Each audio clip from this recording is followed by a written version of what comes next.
Hey guys, welcome back to the channel. This is a story about what if Naruto quits the academy Sasuke bashing. Before I start, please support for more amazing content and do consider subscribing to my channel and share this video with your friends. This is written by SHADOWSTAR91 and link in description and support writer. Let's start the video. 01 and unwelcome welcome. Now that the students have graduated, we need to decide teams and which jonin shall become their senseis. Any sug. Kakashi must become Uchiha-sama's sensei. Nobody else is qualified. An old man sighed as he was interrupted. Sarutobi Hiruzen was an old man, but he was also the Hokage, strongest ninja in the village.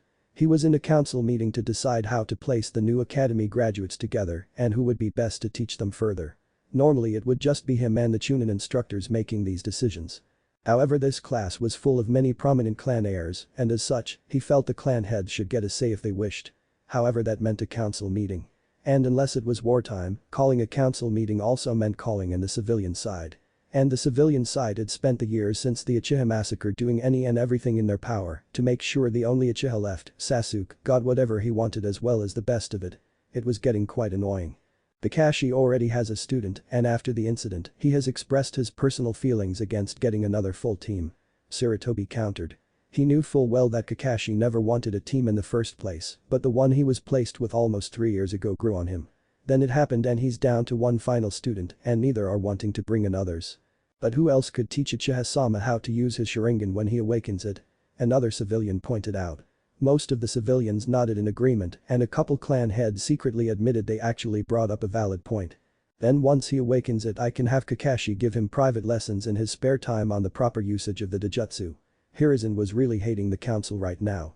What started as a simple meeting to let the clan heads offer their own input for their children's education and careers turned into another glorify Uchiha-sama argument. He was getting sick and tired of these. From 4 years ago when they wanted to force him into the Kra to produce more Sharingan ninja to just last year when they wanted him to graduate early. They wanted to give Sasuke everything without him having to lift a finger. Just place him as Uchiha-sama's sensei. Spoke an older woman with pink hair and green eyes. Haruno Masaki, mother to Haruno Sakura and owner of a small business, was the only civilian council member to actually have a child in the graduating class this year. So if she was offering her input about her own daughter, the old Hokage would have been glad to hear it. However, she was the staunchest supporter of the Glorify Uchiha-sama movement, so to speak. Haddock-san is only teaching the demon anyways. It's not like that thing needs anything. Sarutobi narrowed his eyes, as did a few of the shinobi side of the council. Uchiha-sama needs the best we have to teach him, and that's Haddock-san. To hell with the demon brat, you're the Hokage. Just order him to teach the boy, and everything will be fine. You're correct, I am the Hokage, and my orders are to be followed. Hiruzen started, getting many of the civilians to smile. So I order you to never refer to young Naruto-kun as a demon again, or I'll have you removed from the council. He ordered, causing those who smiled to change to scowls. Ever since the incident, Naruto-kun has latched onto the only stable figure in his life, his sensei Kakashi. If I removed him from his life, there's no telling the effect it could have on the boy. As a Jinchuriki, his mental and emotional well-being is just as important as his physical. I will not be removing Naruto-kun from Kakashi's tutelage. If I may, Hokage-sama. Yamanaka Inoichi asked. Head of the Yamanaka clan and one of the top interrogators and psychiatrists in Konoha, also the proud father of Yamanaka Ino. At the old man's nod, Inoichi continued. I saw Naruto after the incident and I've been checking up on him on a bi-monthly basis since. I can honestly say that removing Kakashi from his life would break what he has left. No matter what else is decided here, that is something that must not be done.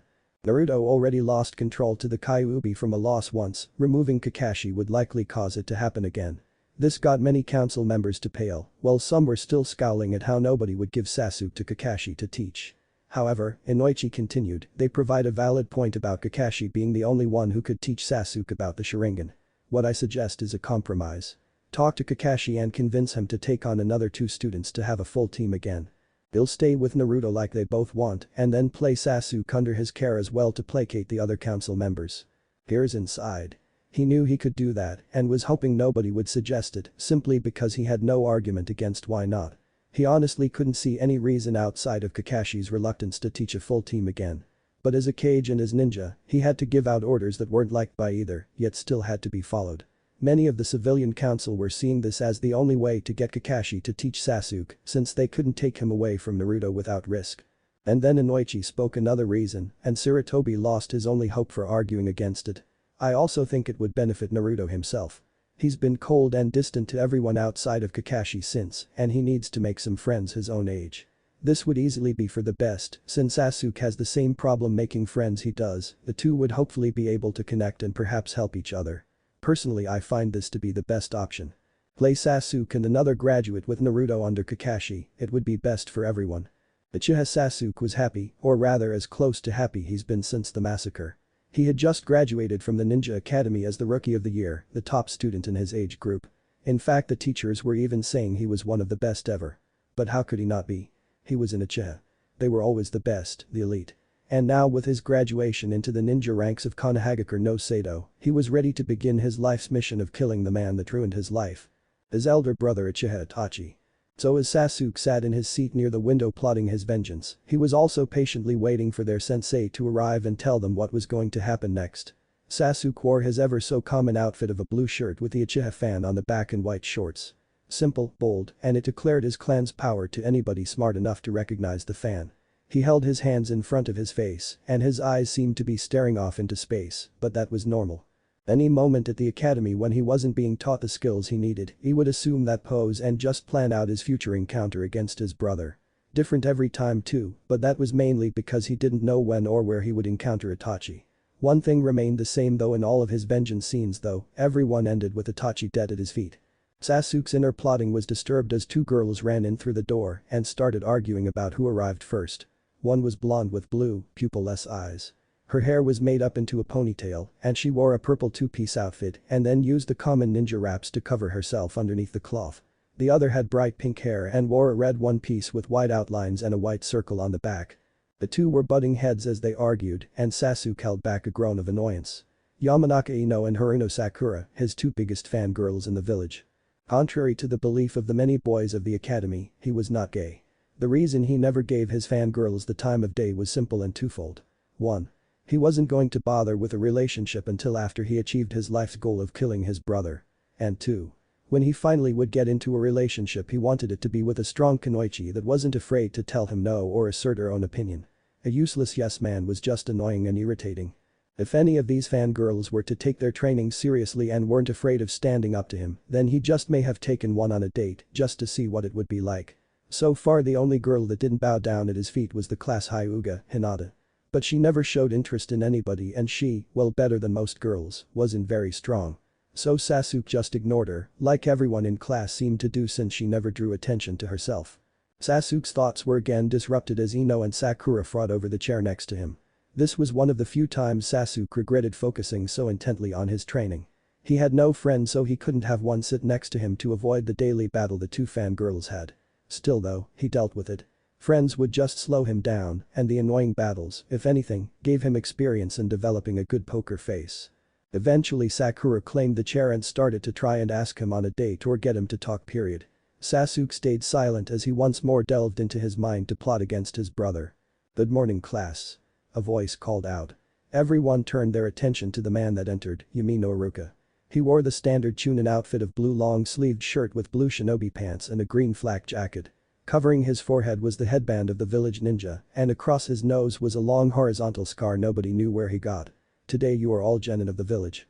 You are now ninja of Konoha and will now go out to start your careers. No matter what happens, know that I am proud to have taught each and every one of you. From today onwards, we will be comrades, not just sensei and student." He spoke with conviction and confidence that had many of the students smiling at his words. Iruka cleared his throat before grabbing a clipboard from his desk. "Now, you will all be split into groups of 3 and place under a Jonin sensei who will further your education, along with leading you on missions for the village and the Hokage. Take care of each other and follow your teacher's orders, and I can promise you that you'll go far." Sasuke held back another groan. He was being placed on a team, but others would just slow him down. Even the second and third students in the academy were too slow to keep up with him. Sasuke tuned out Iruka's voice, only paying enough attention to recognize his own name. If he was going to be paired with a couple losers, then he was hoping he'd at least get the two best. It was his only hope. Team 7 will be Inyazuka Kiba, Aburam Shino, and Hyuga Hinata. Your Jonin sensei will be Yuhi Kurenai. Team 8 is Nara Shikamaru, Akamichi Choji, and Yamanaka Ino. Your sensei is Sarutobi Asuma. And that's every team. Haruka concluded as he set the clipboard down. But a couple were confused. They paid attention and noticed there were 2 leftover students. Sakura, being one of them, raised his hand to ask what was going on. Sensei. What about me and Sasuke-kun? You didn't assign us a team. She pointed out, and now the students that weren't paying attention noticed and were. Haruka's eyes went wide before he gave a small embarrassed grin. Sorry, I forgot to mention it. You see, there weren't enough graduating students this year, so you two are instead being paired with a student who recently lost his teammates. Lost them? What do you mean? Sakura asked. And who are we being placed with? I mean, he's no longer on a team with them. They might have died on a mission. Or perhaps it's simply that they were promoted and he wasn't. There can be many reasons why someone loses their teammates, but it's usually nothing to worry about. As for who, he'll be coming here with his sensei to pick you up. Haruka explained. Sakura looked satisfied and was happy that she was going to be with her Sasuke-kun. Sasuke on the other hand was torn between cursing and praising his luck. Cursing it because he was with Sakura and another person. Praising it because said mystery member has been a ninja for at least a year, meaning he had to have experience and could handle himself. So he knew at least one person on the team would be able to handle themselves. Haruka congratulated them once more and then left, telling them they had an hour to themselves before they had to be back to be picked up by their senseis. Most of the students simply went to lunch with their new teammates, while Sasuke just left without a word to contemplate his new situation, while Sakura tried to ask him to lunch but was ignored. An hour later and all the students were back and sitting next to their team chatting about one thing or another. Sasuke was once more in his seat and common pose with Sakura sitting next to him looking slightly down that she didn't get to eat with her crush. Then shortly after Jonin began coming in one by one and picking up their teams. Pretty soon only teams 7 and 8 plus Sasuke and Sakura were left. The door opened again and they turned their head to see who it was. Imagine their surprise when it was a boy their age. He was wearing a dark blue t-shirt underneath a black jacket with a red swirl on the back. His right hand had on a fingerless black glove, while his left had a small silver gauntlet that covered his hand and arm up to the elbow. He was wearing the standard shinobi pants colored black and dark blue ninja sandals. Tied to his right leg was a kunai pouch, while his headband was tied to his head by a dark red cloth with long straps that went down his back. But the most identifying features on him were easily his face and hair. 3 long whisker marks on each cheek and spiky yellow hair. And then there were his eyes. They were a deep bright blue, but if you looked close enough you could tell there was anger and sorrow behind the seemingly bright and happy look they gave off. As everyone stared at them, his eyes swept over the class. Sasuke noticed that he wasn't just doing it to see who was there. He had experience, his guard was relaxed but not down. His eyes while looking at the students were also scanning the room for anything of interest. The way he stood showed he was ready to snap into position at the slightest hesitation. This kid was a warrior, a true ninja. Sasuke was barely keeping the smirk off his face, hoping this was to be his new teammate. The ninja's eyes seemed to rest on Kiba for a moment longer than everyone else before he turned to the rest of the genin. Uchiha Sasuke and Haruno Sakura, follow me. He called out before turning and leaving without a word. Sasuke finally let his smirk through before getting up and walking out with Sakura following quickly. They left and followed the boy out of the academy and to one of the many training grounds Konoha had for their ninja. He stopped at one that had 3 logs standing at its center, a small stream running through to their left, and a large tree all in the middle of a clearing surrounded by trees. The ninja turned around and looked them over closely. Quite aware of the fact they were doing the same to him. After a few minutes of silent staring, Sakura couldn't take it anymore and spoke. So who are you? And who's our sensei? She asked. Sasuke and the boy broke the slight staring contest they seemed to have fallen into before looking at her. The boy took a deep breath and then walked over to one of the logs before sitting on it. My name is Uzumaki Naruto, and my sensei is Kakashi. He said with a cold voice. Sakura seemed confused, but Sasuke scowled. What the hell's your problem? My problem, Uchiha, is that I never wanted new teammates. Sensei and I were fine on our own, but the council was throwing a fit to get him to teach you. The only compromise Hokage-sama could do was to place you on my team. They wanted to just drop me and have him exclusively teach you. Naruto spat out with a glare at Sasuke. The boy just smirked in response. So? I'm an Uchiha, we always get the best. Sakura started frowning over how cool Sasuke was, but Naruto just grit his teeth. Shut the hell up. He shouted at her. She looked shocked that he would instantly yell at her, but before she could respond his attention was back on Sasuke. Listen here Uchiha, I don't give a shit about how great your clan was. You're the last one in Konoha, and as such the council is just kissing your ass in the hopes you won't go nuts and leave like Itachi did. And besides, out on the battlefield, a name means shit. You could be named Kami-sama herself, but it doesn't matter if you don't have the skills to back it up. So don't walk around thinking you're top dog because I can guarantee you that I can kick your ass so fast you wouldn't even notice it's been kicked. And I was the dope of my class 3 years ago. Like I'd ever lose to a dope. Sasuke grunted out with a smirk still in place. Naruto narrowed his eyes. Wanna bet? Sasuke just scoffed. Bring a deuce. Sasuke never finished as he was on the ground with a kunai to his throat and a very painful red mark on his left cheek as Naruto was kneeling over him staring right at him. Ed. And you never saw me coming. Your name means nothing to me or anybody else that has any actual skill. Until you can back it up, keep that ego of yours in check. Or I will. Naruto spoke clearly as the entire field seemed quiet and for the first time since his brother's psychotic massacre of his clan. Sasuke felt fear. The cold metal of the kunai was pressed right up against his Adam's apple. Naruto was staring down at him with a look of hate and indifference. And it was true what he said. Sasuke never saw him coming. In fact, he hadn't even seen him twitch. You can't do that to Sasuke-kun. Let him. Sakura started before going silent as a kunai was pressed up against her neck from behind. Sasuke and Sakura looked to see another Naruto holding the weapon at her throat with the same look as the other one. Page Bunshin no Jutsu. Shadow clone technique, my most used jutsu and my most basic. Unlike the parlor trick clones taught at the academy, mine are real. And when they dispel, I gain their memories and any leftover chakra they had. Naruto explained before withdrawing the weapons and stepping back. The Naruto behind Sakura disappeared in a puff of smoke while Sasuke slowly got up and glared at Naruto.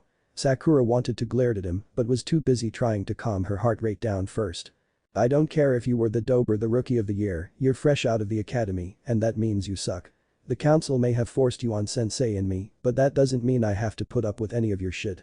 Keep your ego in check. Uchiha. And Haruno, drop the fangirl act or I will slit your throat. You are a disgrace to Kunoichi everywhere if you think that shit will fly on a real mission. You'll only get yourself and others killed. Naruto ordered before sitting back down on the log. Sasuke grit his teeth as he glared at Naruto and Sakura took a few deep breaths before looking around. Where's Sensei? I just noticed he wasn't here. Naruto rolled his eyes as now Sasuke looked at her in disbelief. You had best start training harder Haruno if you only just now noticed he's not here. Naruto said. She glared at him but a cold glance back had her avert her gaze. Kakashi Sensei is late to anything and everything that's not an ARS ranked mission. So anytime he says to meet somewhere, feel free to show up an hour or two later than the time he picks. They both stared at him like he was joking and he just sighed. No, I am not kidding. Me and my team thought it was stupid first too and we'd show up on time just to see if he would one day to catch us off guard but he doesn't. I'm dead serious. Bearing A and S ranked missions he will always be somewhere around 2 or 3 hours late. The only reason he's allowed to get away with it is because he's one of the top jonin in the village. Easily at the top of the very small list of potential Hokages should the Sandaime retire again. Naruto explained. Both Sasuke and Sakura looked at him and then each other before looking back at him to find him looking up at the sky. Who the hell do you think you are? Sasuke demanded. When Naruto turned his face down and glared at him he flinched but didn't look away. I think I'm annoyed. And I know I'm your better. Sasuke growled and Naruto scoffed. Want to hear a trick? I can tell what the two of you are thinking. This got Sakura to look at him in confusion while Sasuke kept up his glare. Naruto just slightly smirked and started. You, Uchiha, are thinking about how dare I not automatically respect you for your clan. About how angry you are at how easily I subdued you. And about how the girl next to you is going to hold you back since it's obvious I won't. That got Sasuke to look shocked as he seemed to be exactly right. Sakura glanced over at Sasuke but turned her attention back to Naruto when he started on her. You, Haruno, are a little harder to read, but that's because there's so much going through your mind right now. Mainly though it seems to be shock, anger, fear, and a small amount of sadness and disappointment.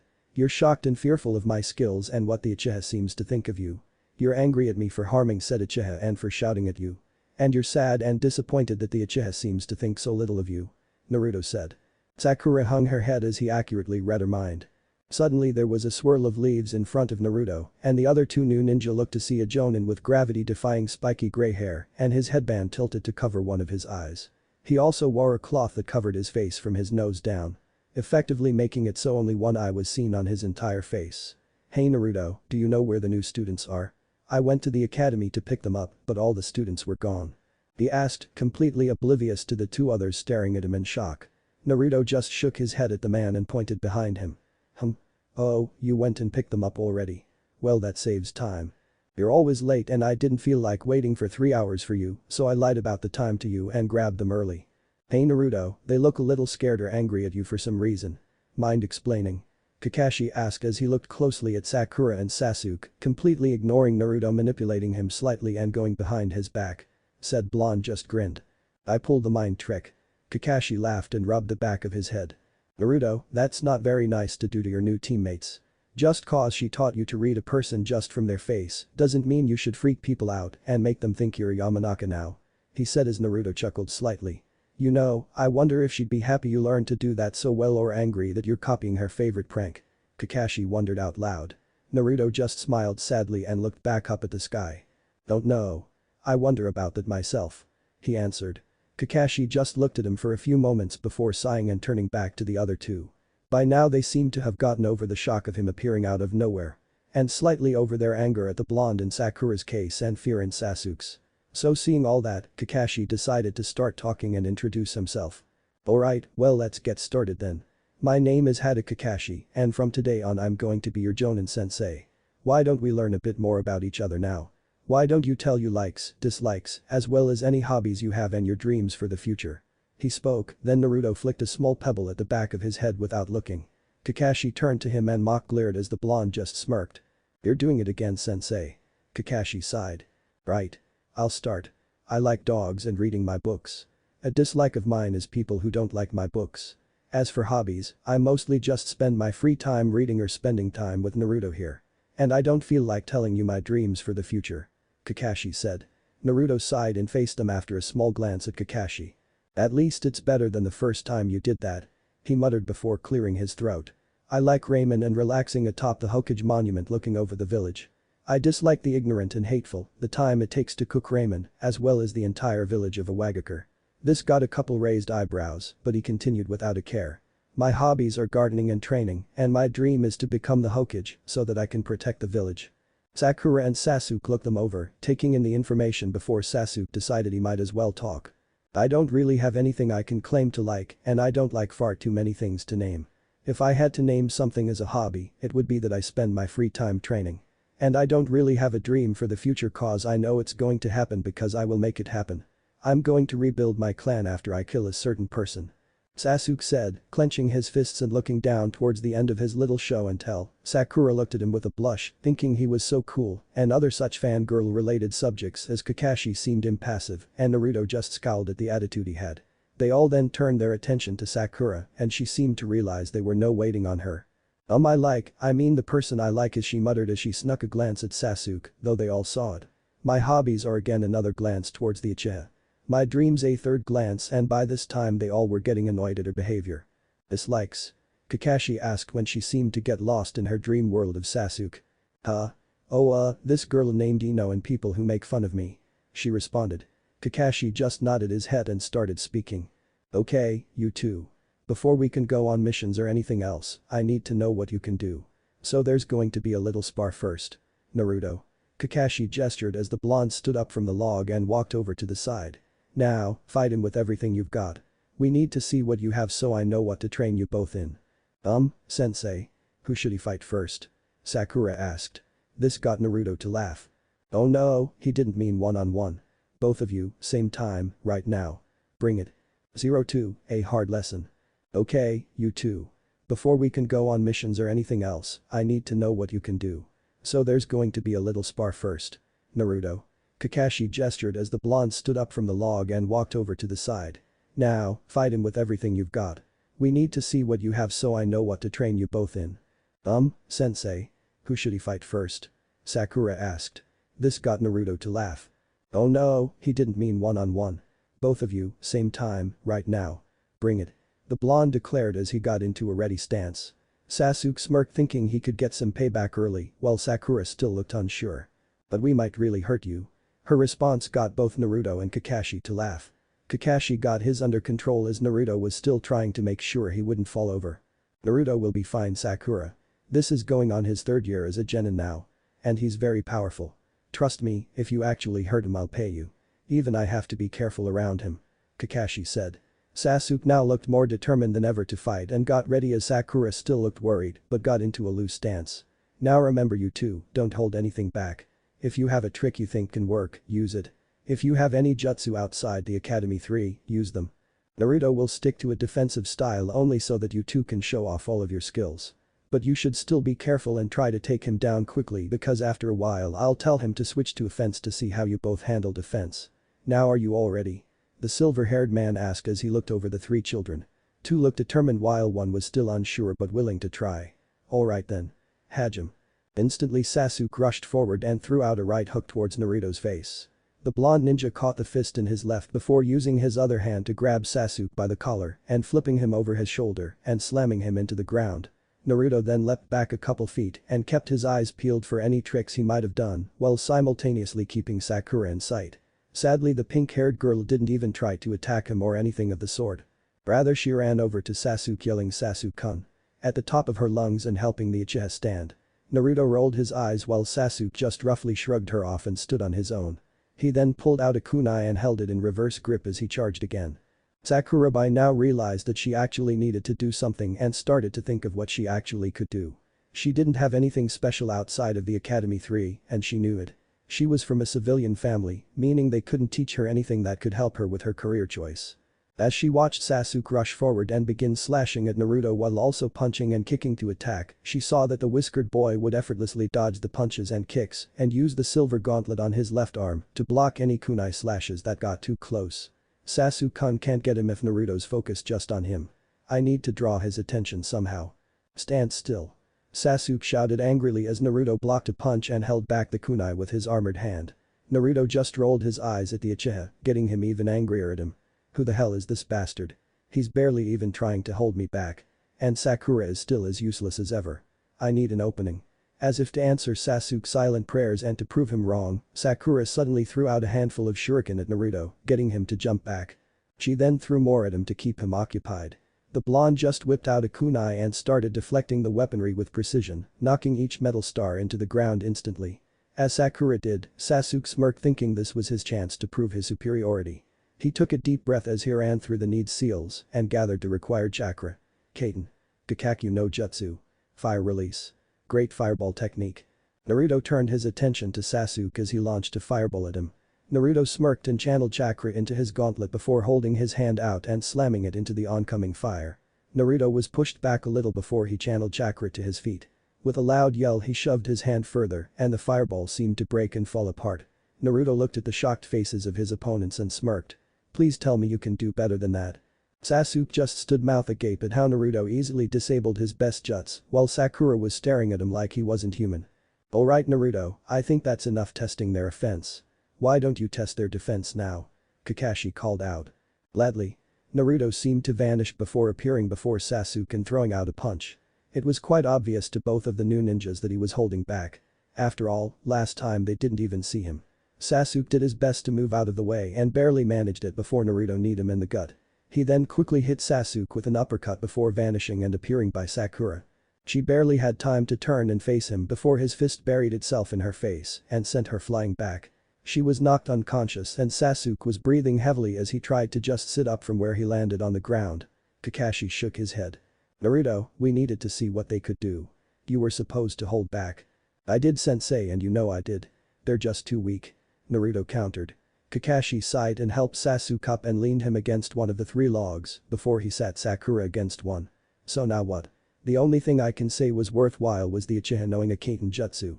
And even that was pathetic. He used a C-rank jutsu like an amateur. That was hardly better than a D-rank attack. Sasuke glared at him and Kakashi sighed again. Naruto, they don't have any experience yet. You can't expect them to match you right off the bat. I'm not. I'm expecting them to match what we were like when we first started 3 years ago. And they can't even do that. Naruto shouted. Kakashi turned towards him as he looked the blonde over. They are the same as Sakuya or Koji, so it's obvious they won't have the same skills. Kakashi said.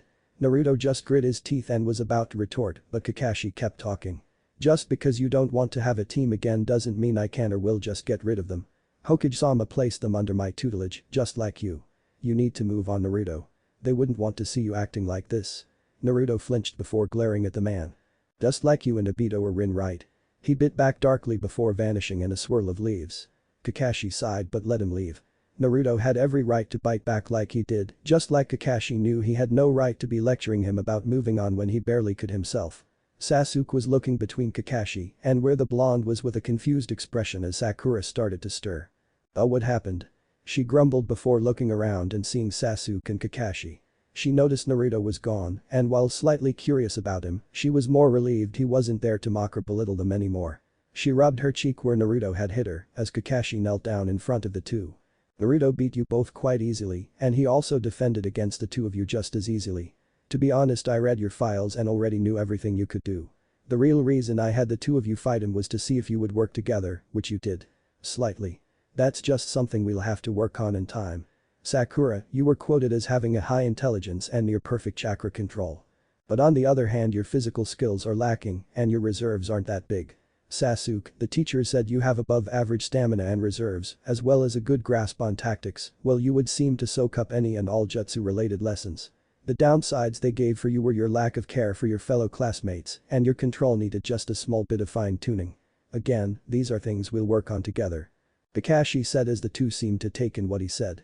He then gave them a small smile, though the only indication was his eye seemed to turn into an upside down U. From now on, meet at this field every day at 8 o'clock in the morning for missions, training, or whatever we seem to be doing that day. And welcome to the team. Kakashi then stood and was about to leave when Sasuke spoke. What is he? Kakashi looked down at him for him to elaborate, so Sasuke continued. Naruto, what is he? He made everything seem so simple. He stopped my best jutsu with one hand. Ah, well, the gauntlet may have had something to do with that. Kakashi said as he rubbed the back of his head sheepishly. But he is strong. He's been at this for just under 3 years and is the first genin Konoha has ever gotten into the bingo book. They both looked up in shock as they weren't expecting that. The bingo book was for powerful shinobi or missing nin. To be placed in it as a genin, you had to be dangerous. He's known as the Kurai Kitsune no Konoha. Konoha's dark fox. Naruto was on top of the Yondame's head at the Hokage monument looking over the village. He was sitting down with his left leg straight and his right pulled up, resting his chin on his knee. His eyes didn't seem to focus on anything, he was just staring out into space. Damn Kakashi, bringing them up. Damn Hokage Jiji putting others with us. We don't need anybody, we're the top duo not an Anbu doing S ranks. I'm a fucking B rank threat on my own. And Kakashi is S rank with an approach with caution order for any non-S rank ninja himself. What the hell do we need two newbies for? Why couldn't Jiji grow a fucking backbone and tell the council off? He's the fucking Hokage. And yet he cowers to a bunch of pencil pushers. When I'm Hokage, I'll pull the plug on the damn council. Give me a few smart ninja that'll help out when they're needed and let the civilians deal with just following orders. This is a shinobi village, not some hick town where they can expect to run everything. Naruto's thoughts were interrupted as he sensed someone coming up behind him. He spun his head around to see who it was before turning back and staring out over the village again. You know you can't just run here every time something bothers you, Naruto. You shouldn't be talking considering you run to the hero stone every morning, Sensei. Naruto shot back as Kakashi sighed and sat down next to him. Naruto didn't face him or anything considering this was actually a pretty common occurrence. Naruto, whenever he was bothered or had something on his mind, would always be found either pigging out on his favorite food or on top of his father's head. Kakashi could be found every morning at the hero stone for at least 3 or 4 hours just staring at it. It was a habit they both tried to avoid bringing up, but if they argued, then they usually snapped at each other about them. You know I'm right though. Yes, I shouldn't be lecturing you about this, but you know I'm right. Kakashi offered as he just sat overlooking the village with his student. Naruto just placed his forehead on his knee. That doesn't make it hurt any less, Sensei. You can't move past yours, and I don't want to move past mine. These two, I get the Uchiha and I could deal if he didn't have that holier-than-thou attitude. And Haruno, fangirl. Enough said. Kakashi let out a light chuckle at that. But it's that the council forced them on us. You weren't even given a choice, and I was forced to go along with it by association. Naruto grit his teeth slightly before sighing and closing his eyes. But there's nothing we can do about it now. We're stuck with them and that's final. The two sat in silence for a bit before Kakashi spoke, surprising Naruto with what was said. It wasn't forced, you know. Huh? The team, Sasuke and Sakura. It wasn't forced on us. Hokage-sama asked me if I wanted to take a couple students to make a full squad and then explain the pros and cons of it all before asking for my decision. Naruto turned to face him as Kakashi kept talking. After hearing the reasons, not just of him but all of the council, civilian and shinobi both, I decided to do it. The only real thing that was forced was that if I agreed, Sasuke had to be one of the two I would take. Then Hokage-sama gave me the files of all the other graduates and told me to take my pick of any of them to finish things off. I chose Sakura because with her intelligence and chakra control, I think I can get the village another Genjutsu user or medic. You're a frontline fighter. Strong, fast, powerful offensive jutsu, and then Kyuubi as backup when you truly need it. Like almost all Uchiha, Sasuke has the potential to become a powerful threat on the battlefield that can be balanced in most subjects and devastating in ninjutsu. Mix the three of you together and you get a quick response team that can work comfortably in all but stealth, tracking, or interrogation missions. The three of you can become the next generation of Sannin if you train hard enough. Just give them a chance, Naruto. They may not like you now, but give them time and they will. As Kakashi finished, he gave Naruto a smile before standing up and vanishing in a swirl of leaves. Naruto stared at the spot before turning back to look over the village. It still doesn't change the fact that I don't want new teammates. How is he so strong? Is it really just experience? And what did he do to stop my jutsu? Even Itachi would have dodged or parried with one of his own. Sasuke was scowling as he ran through the day in his mind over and over again. On one hand, he was glad. He had one of the best Jonin Konoha could offer as a sensei. Under his tutelage, Sasuke knew he could gain the strength he needed to kill his brother. He was teamed with a very powerful threat. Getting into the bingo book was no joke. Even Itachi in all his Anbu strength didn't make it into the book until after he massacred his clan. For a genin boy to make it in earlier than his brother, that took strength. Sasuke knew that when push comes to shove, Naruto would be able to handle himself and wouldn't drag the team down in the slightest. And then the cons flashed through his head. First off, his sensei's constant tardiness. If his new teammate was to be believed, then the man was obviously lazy to a degree that Inara could relate to. If he started spouting something along the lines of troublesome, he'd ask him if he was related to the shadow wielders. Then there was Naruto. The boy didn't respect him or his clan and seemed to just outright hate him and Sakura, though he wasn't entirely sure on that last part. Extreme dislike for sure though. The boy looked down on him as if Sasuke wasn't worth the dirt under his feet, and he didn't like that. He was in Uchiha. They were the elite of Konoha and nobody looked down on them. But it mattered little. Once he got stronger, he'd show that commoner his place underneath him. And finally there was Sakura. Of all the people he could have been teamed with, it had to be a fangirl. No, it had to be the biggest fangirl. All he knew was that if she didn't start training seriously and drop the constant screeching for him, Sasuke would look the other way when Naruto made good on his threat to kill her. She was useless, with Kakashi pointing out her only good points. Chakra control and being a walking dictionary. To control meant nothing without the other skills and jutsu to use it for. And you could be as smart as you wanted. Again, it was useless without the skills. And her attitude and voice being annoying as all hell was not making him like her like she wanted. Rather, it was doing quite the opposite.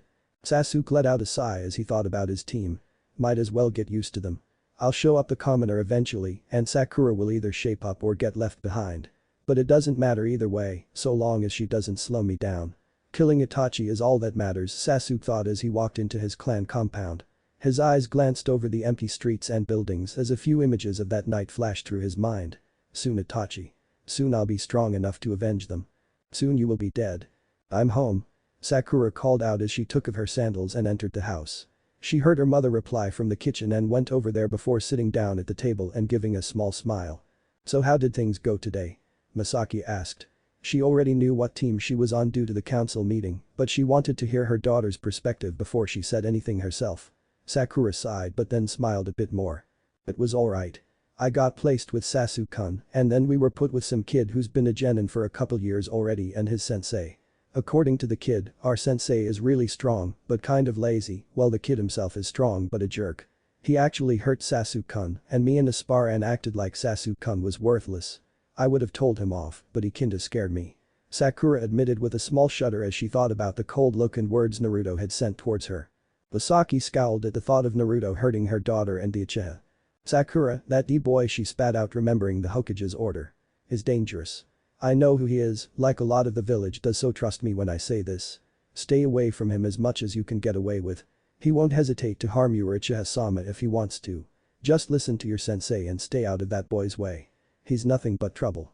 She ordered before giving her daughter a hug and then returning to making dinner. Besides, you were placed with Uchiha-sama. You need to try extra hard to get his affections now. Sakura sighed at that. That's gonna be hard, mom. When her mother questioned why, Sakura started to explain.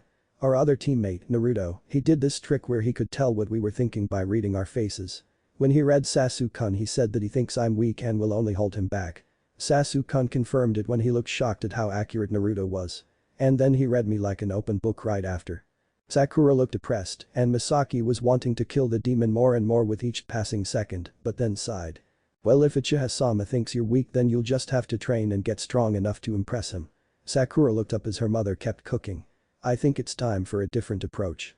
You've been trying to earn his affections through praise and looks for a few years now and it hasn't worked. So why not try through your actions? Show him you're strong enough for him, show him that you won't get in the way but will be a major help to him. Then he'll have to take notice of you. It'll also get that boy to shut up. Sakura thought it over before shrugging her shoulders. I guess it's worth a shot. So how did he take to them? A little worse than expected. He shows just short of open hatred and hostility towards them. During a small spar I asked him to test his teammates' defensive skills and he knocked Sakura out in a single hard punch to her jaw and slammed Sasuke down with more force than necessary. Then when I tried to get him to calm down from it, he snaps at me. Afterwards I spoke with him in private atop his father's head and he pretty much flat out told me he doesn't want to move past his old team. Kakashi explained. He was alone with Sarutobi in his office and they were speaking about how Naruto and his new team interacted. Naruto was also under the impression that this was forced and that I didn't have a choice. After I explained otherwise he said he could handle Sasuke if not for his attitude and in his own words. Haruno. Fangirl, enough said, if she doesn't shape up quick then he might be overly aggressive towards her. Especially since he finds fangirls to be disgraces to Kunoichi and because Sakuya hated them herself. As he finished Sarutobi sighed and took a small drag from his pipe. Do you think he can work with them? Or is his animosity going to disrupt things? Oh, Naruto knows how to put aside personal issues on a mission. I'd be more worried of him accidentally killing them in a spar. Especially if they don't improve their attitudes to his expectations soon. Kakashi spoke with clear utter confidence that he was sure Naruto may actually do such. Which was really not a good thing. Keep an eye on him and try to make them get along with each other. I know it'll be hard, but you were right when you said they have the potential to become the next Sannin. All that's going to hold them back is their teamwork. Give me weekly reports and that will be all. After a high Hokage-sama, Kakashi vanished and Sarutobi looked back at the picture of the yondaime. Oh Minato, if only you could see what's happened to your son. You'd be so proud and disappointed in him and angry with me for allowing it all to happen. Make you graduate.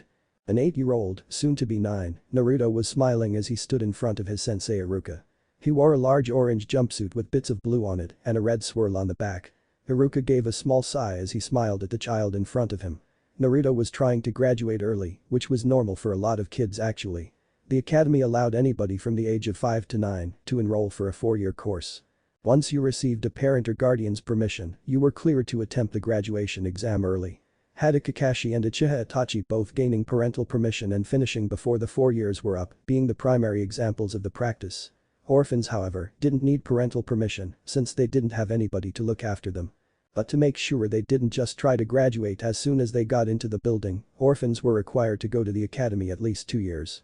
Naruto had just finished his 2nd year and wanted to try and graduate now rather than come back for a 3rd and possibly 4th year.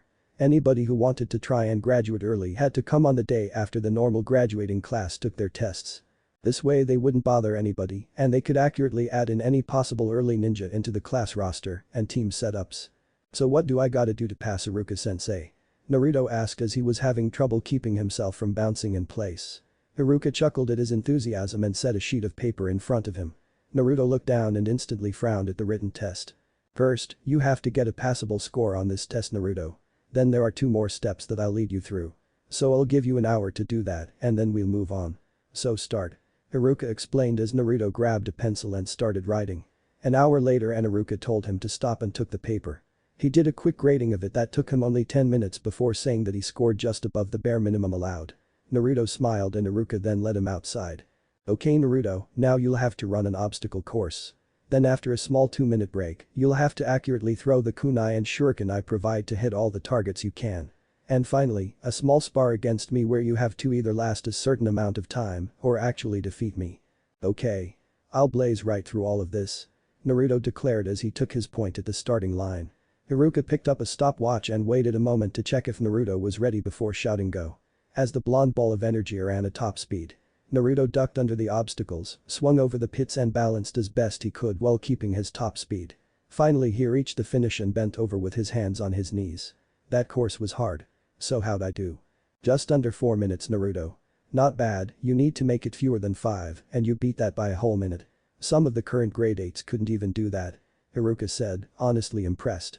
He did better than the bottom half of kids 2 or 3 years older than him. Okay, not take a couple minutes before coming over here for the target test. Naruto just dropped down and took a few deep breaths before he got up and walked over to Iruka. The man handed him 10 shuriken and kunai and then pointed out the targets. You have a minute to get as many bull's eyes as you can with the shuriken and then another minute to do the same with the kunai. Afterwards, I'll tally up your score and let you know if you pass this part. Naruto nodded his understanding and got ready with the bladed stars as Iruka took a couple steps back. At his signal, Naruto started whipping the weaponry down the range, hitting targets. A minute later and Iruka told him to stop and now use the kunai. The blonde obeyed and soon was throwing the knives just like he had with the stars. So did I pass this? Naruto asked as Iruka walked out and marked up the points Naruto earned in throwing weapons. Iruka came back with a very slight smile. You barely earned enough points, Naruto. Had that last shuriken been off by another inch you would have failed this part of the test. Naruto looked down for a moment before he got a smirk on his face. But I passed it, so it doesn't really matter. Now was the spar right? At Iruka's nod he grinned even more. I'm not gonna go easy on you, sensei. Iruka chuckled and led him to a small ring. He then explained the rules. Naruto had to stay in the ring for at least 3 minutes or knock Iruka down. Only to jutsu, no weapons or other tricks. Just pure hand-to-hand combat between himself and his sensei. Naruto nodded and then Iruka said Hajime. Naruto took off as fast as he could, trying to knock Iruka flat on his face. The Chunin fought back and it was pretty easy to keep Naruto back, it was just more along impossible to keep Naruto down. The boy got back up from every hit, grinned and tried to knock his teacher down another way. 3 minutes later and Iruka called him to stop. He lasted the full time so he passed. Now there was only one more thing. Okay Naruto, this is the last test. Pass this and you're officially a graduate of the academy. Pausing for Naruto's shout of excitement, Iruka then continued. Perform the academy's 3 jutsu. Henge, Kawarimi, and the Bunshin. Naruto nodded before making a seal and turning into an exact duplicate of the Hokage, pipe and all. Iruka passed it and said next. Naruto dispelled the transformation and then made another seal. This time vanishing with a log taking his place. He then walked up behind Iruka with a smile. Good job Naruto. Now make at least 3 Bunshin and you graduate. Naruto nodded and started channeling chakra. This was it, the final thing he needed to pass and become a ninja. After channeling what he felt was the appropriate amount of chakra, he released it to activate the jutsu. Bunshin no jutsu. Clone technique, there was a large puff of smoke and then standing in front of Iruka were 20 Narutos. Iruka looked slightly shocked and then looked at the real one as he had him dispel the rest. Naruto, I said 3. Nu you said at least 3. That's as few as I can make without them turning out dead and stuff. The boy shot back. Iruka went wide-eyed before realizing he was right. And he couldn't take it back or punish him for it since Naruto had followed his orders and made at least 3. He shook his head before smiling. Well then I guess all I can say is congratulations Naruto. You graduate. That night was easily one of the best Naruto ever had. Completely unaware of how much his graduating early would change the set course of actions. 03, the heir of Yuzashio. Is everybody in position? The voice asked over the headsets. Hi. A girl answered. Hi. A boy answered. Why the fuck am I stuck on D ranks again, sensei? An annoyed voice answered. There was a loud sigh and they could almost swear he had just face-palmed himself. Because Sasuke and Sakura aren't ready for the higher levels yet. Now are you in position Naruto? Their sensei responded. A quick hi sensei was his response before the man looked up at the sky. Alright then. Go. There was some rustling of the bushes and trees before a small blur ran out and tried to escape a young boy wearing blue and white. Just before it got far it had to quickly change directions as a girl with pink hair shot out to grab it. It kept running, hoping to escape its pursuers when a kunai swung around it and caught its legs in some string. The string tightened and suddenly it found its legs tied up. The pink-haired girl sighed and picked the animal up, revealing it to be a small cat with a ribbon in its ear. Can you confirm the ribbon? Sensei, I fucking chazzed this cat down at least 50 times with my old team. I think I'd recognize the damn thing after getting my face clawed off so much. A blonde boy shouted as the girl started petting it and calming it down. The other boy sighed but answered the question. Hi sensei. Good, then missing cat Tora, captured. Oh thank you for catching my little darling. A large woman shouted as she hugged the captured cat, damn near close to death. Is it any wonder why it ran away? She paid the Hokage before leaving, which left Sasuke, Sakura, Naruto and Kakashi standing before Iruka, said Hokage, and another Chunin. Well done team. Now if you would like another mission we have helping the Inyazuka clean out their kennels or painting the fence down on old Jiro's new house. Saratobi offered as Kakashi closed his book. Naruto was scowling with his arms crossed due to being forced into D ranks once more. For the past year Kakashi and Naruto had been doing nothing but C ranks on their own or B and the occasional A rank with other teams. Getting dragged back into the shinobi hell of menial labor pissed him off. Sasuke was also scowling due to the D ranks. He felt he was better than common chores or civilian work. Plus his Uchiha pride was telling him these missions were insulting to someone of his stature. That and he wanted something challenging. Surprisingly Sakura was perfectly fine with D ranks. They weren't dangerous and she got to spend time with Sasuke. A win-win in her pink-haired head. Actually Hokage-sama, do you have an easy C rank we could do? Kakashi asked. Naruto grinned, hoping to finally get back to better things. Sasuke smirked, thinking he'd be able to prove his skills better. And Sakura seemed impassive. Kakashi said an easy one, so she felt she'd still be safe.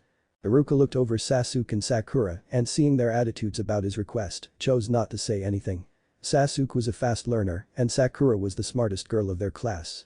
So if Kakashi felt they were ready then he'd let it go. Besides, he knew Naruto's strength so if anything went wrong he and Kakashi could handle it. The Hokage, having come to similar conclusions looked down at the list of available C ranks. Ah, here's one for you.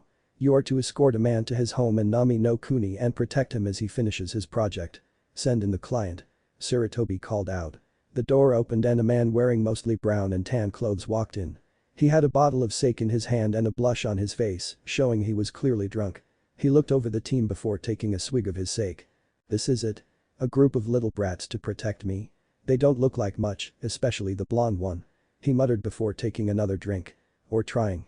He looked down to see there wasn't a bottle in his hands anymore. He looked at the team to see Naruto holding his bottle with a smirk on his face. He took a swig before tossing the bottle back. Not bad sake Jai-san. Got any more? The old man looked between where he was and the blonde before smirking. Sasuke and Sakura were staring at Naruto in shock as they hadn't even seen him move. Kakashi and Sarutobi just sighed at the blonde's actions. Since the 3 weeks of being a team, Naruto had taken every opportunity to show how superior he was to Sasuke and Sakura.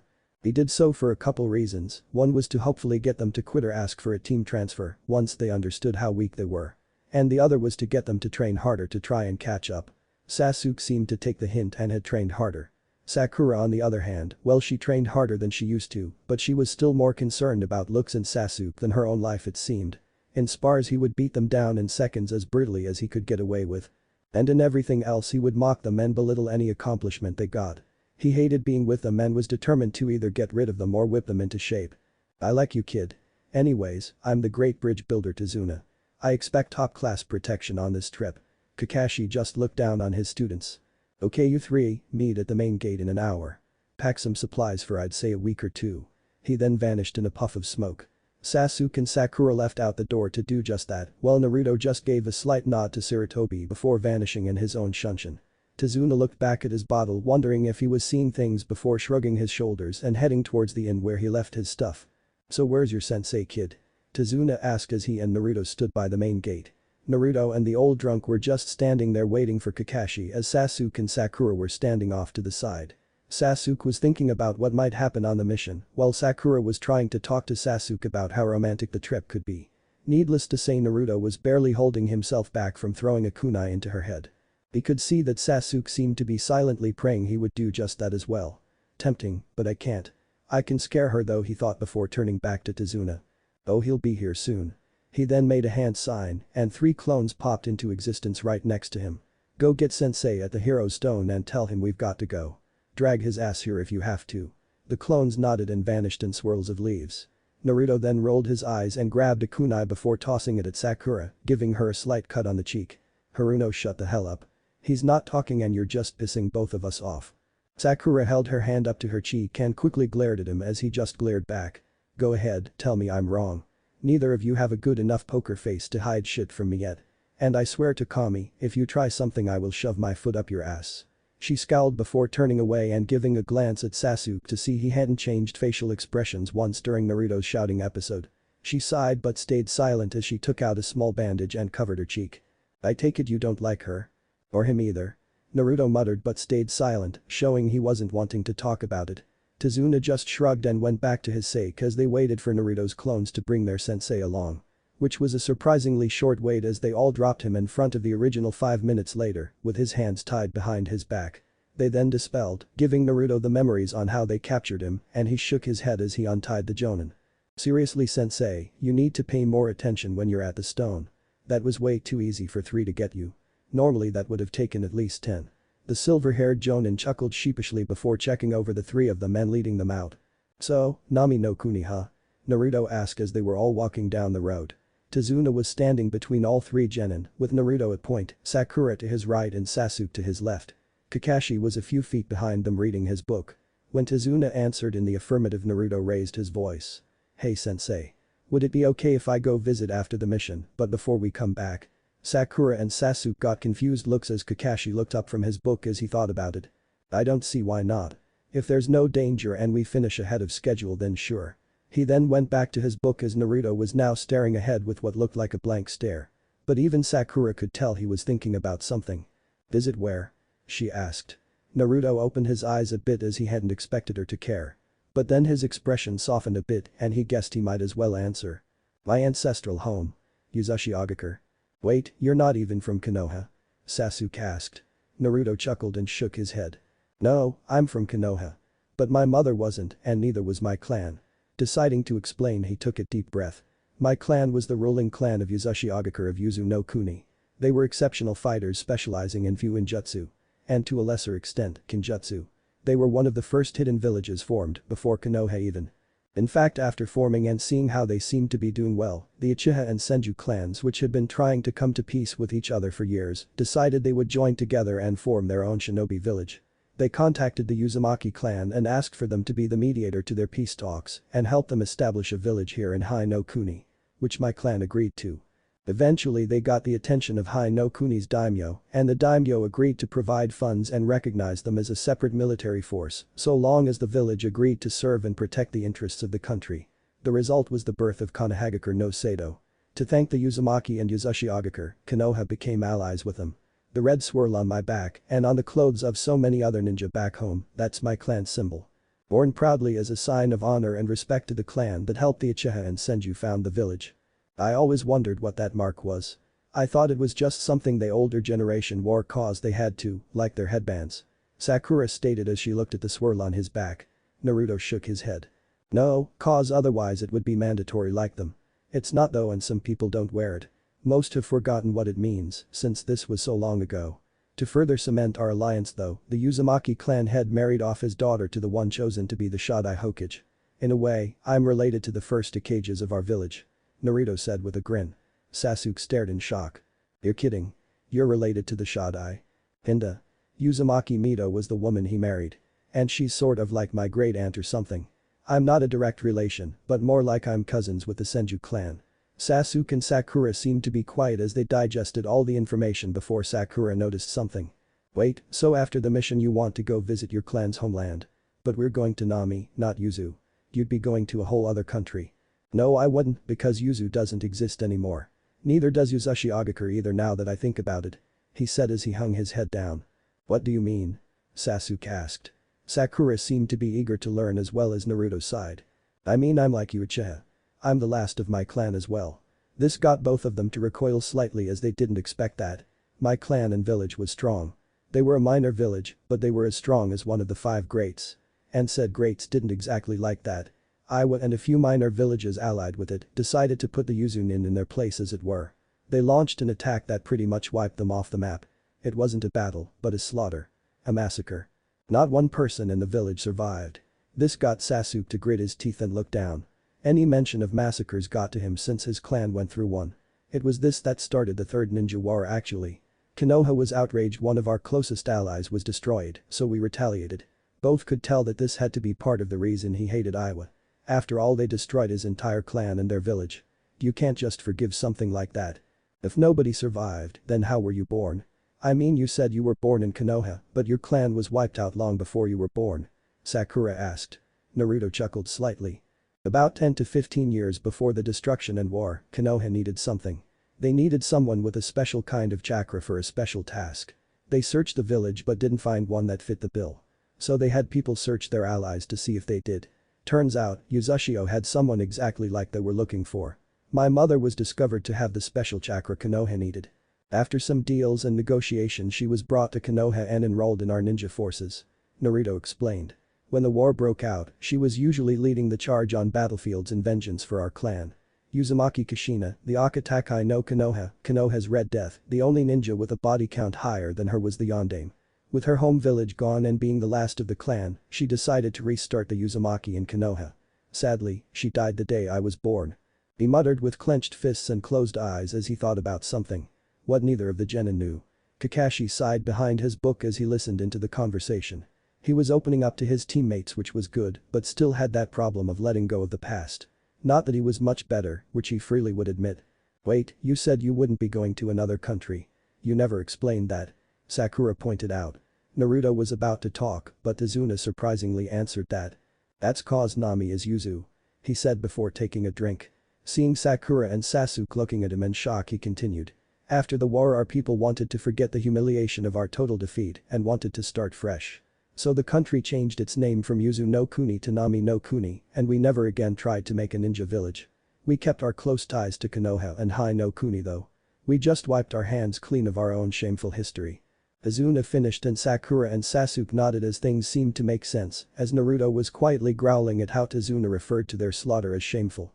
To him it wasn't shameful because though they lost, Iwa was damn near crippled from the fight, and if not for their allies, Konoha would have swept through them instantly. But as it was, they couldn't until the Yondaime came in with his Hirishin no Jutsu, Flying Thunder Go technique. That was far from shameful. Alright, that's enough of the depressing talk for now. Kakashi interrupted. The genin looked at him, but then at Naruto who had his hands balled into fists and noticed they were shaking. Both Sasuke and Sakura could tell the talk was starting to anger him, and seeing as he could not relax himself as he normally would by eating ramen or visiting the Hokage monument, they decided to drop it. Tazuna just shrugged and started drinking his sake again. The trip was silent and peaceful after Kakashi told them to drop it. At least until they noticed a puddle in the middle of the road. Naruto and Kakashi stiffened slightly but otherwise made no motion to do anything. Sasuke and Sakura didn't notice anything strange and Tazuna just kept drinking. They managed to get a few feet from the puddle when it actually happened. Two figures in torn black cloaks jumped out of the water and wrapped Kakashi up in chains before pulling and tearing the jonin to pieces. Sakura screamed in shock, Tazuna was scared into being sober, and Sasuke's face flashed through shock, fear and then settled on anger. One down, one started. 3 to go. The other finished before they charged forward at Sakura, correctly assuming she was the weakest of the group. Sasuke sprang into action and tossed a shuriken that pinned the chain to a tree before locking it in place with a kunai.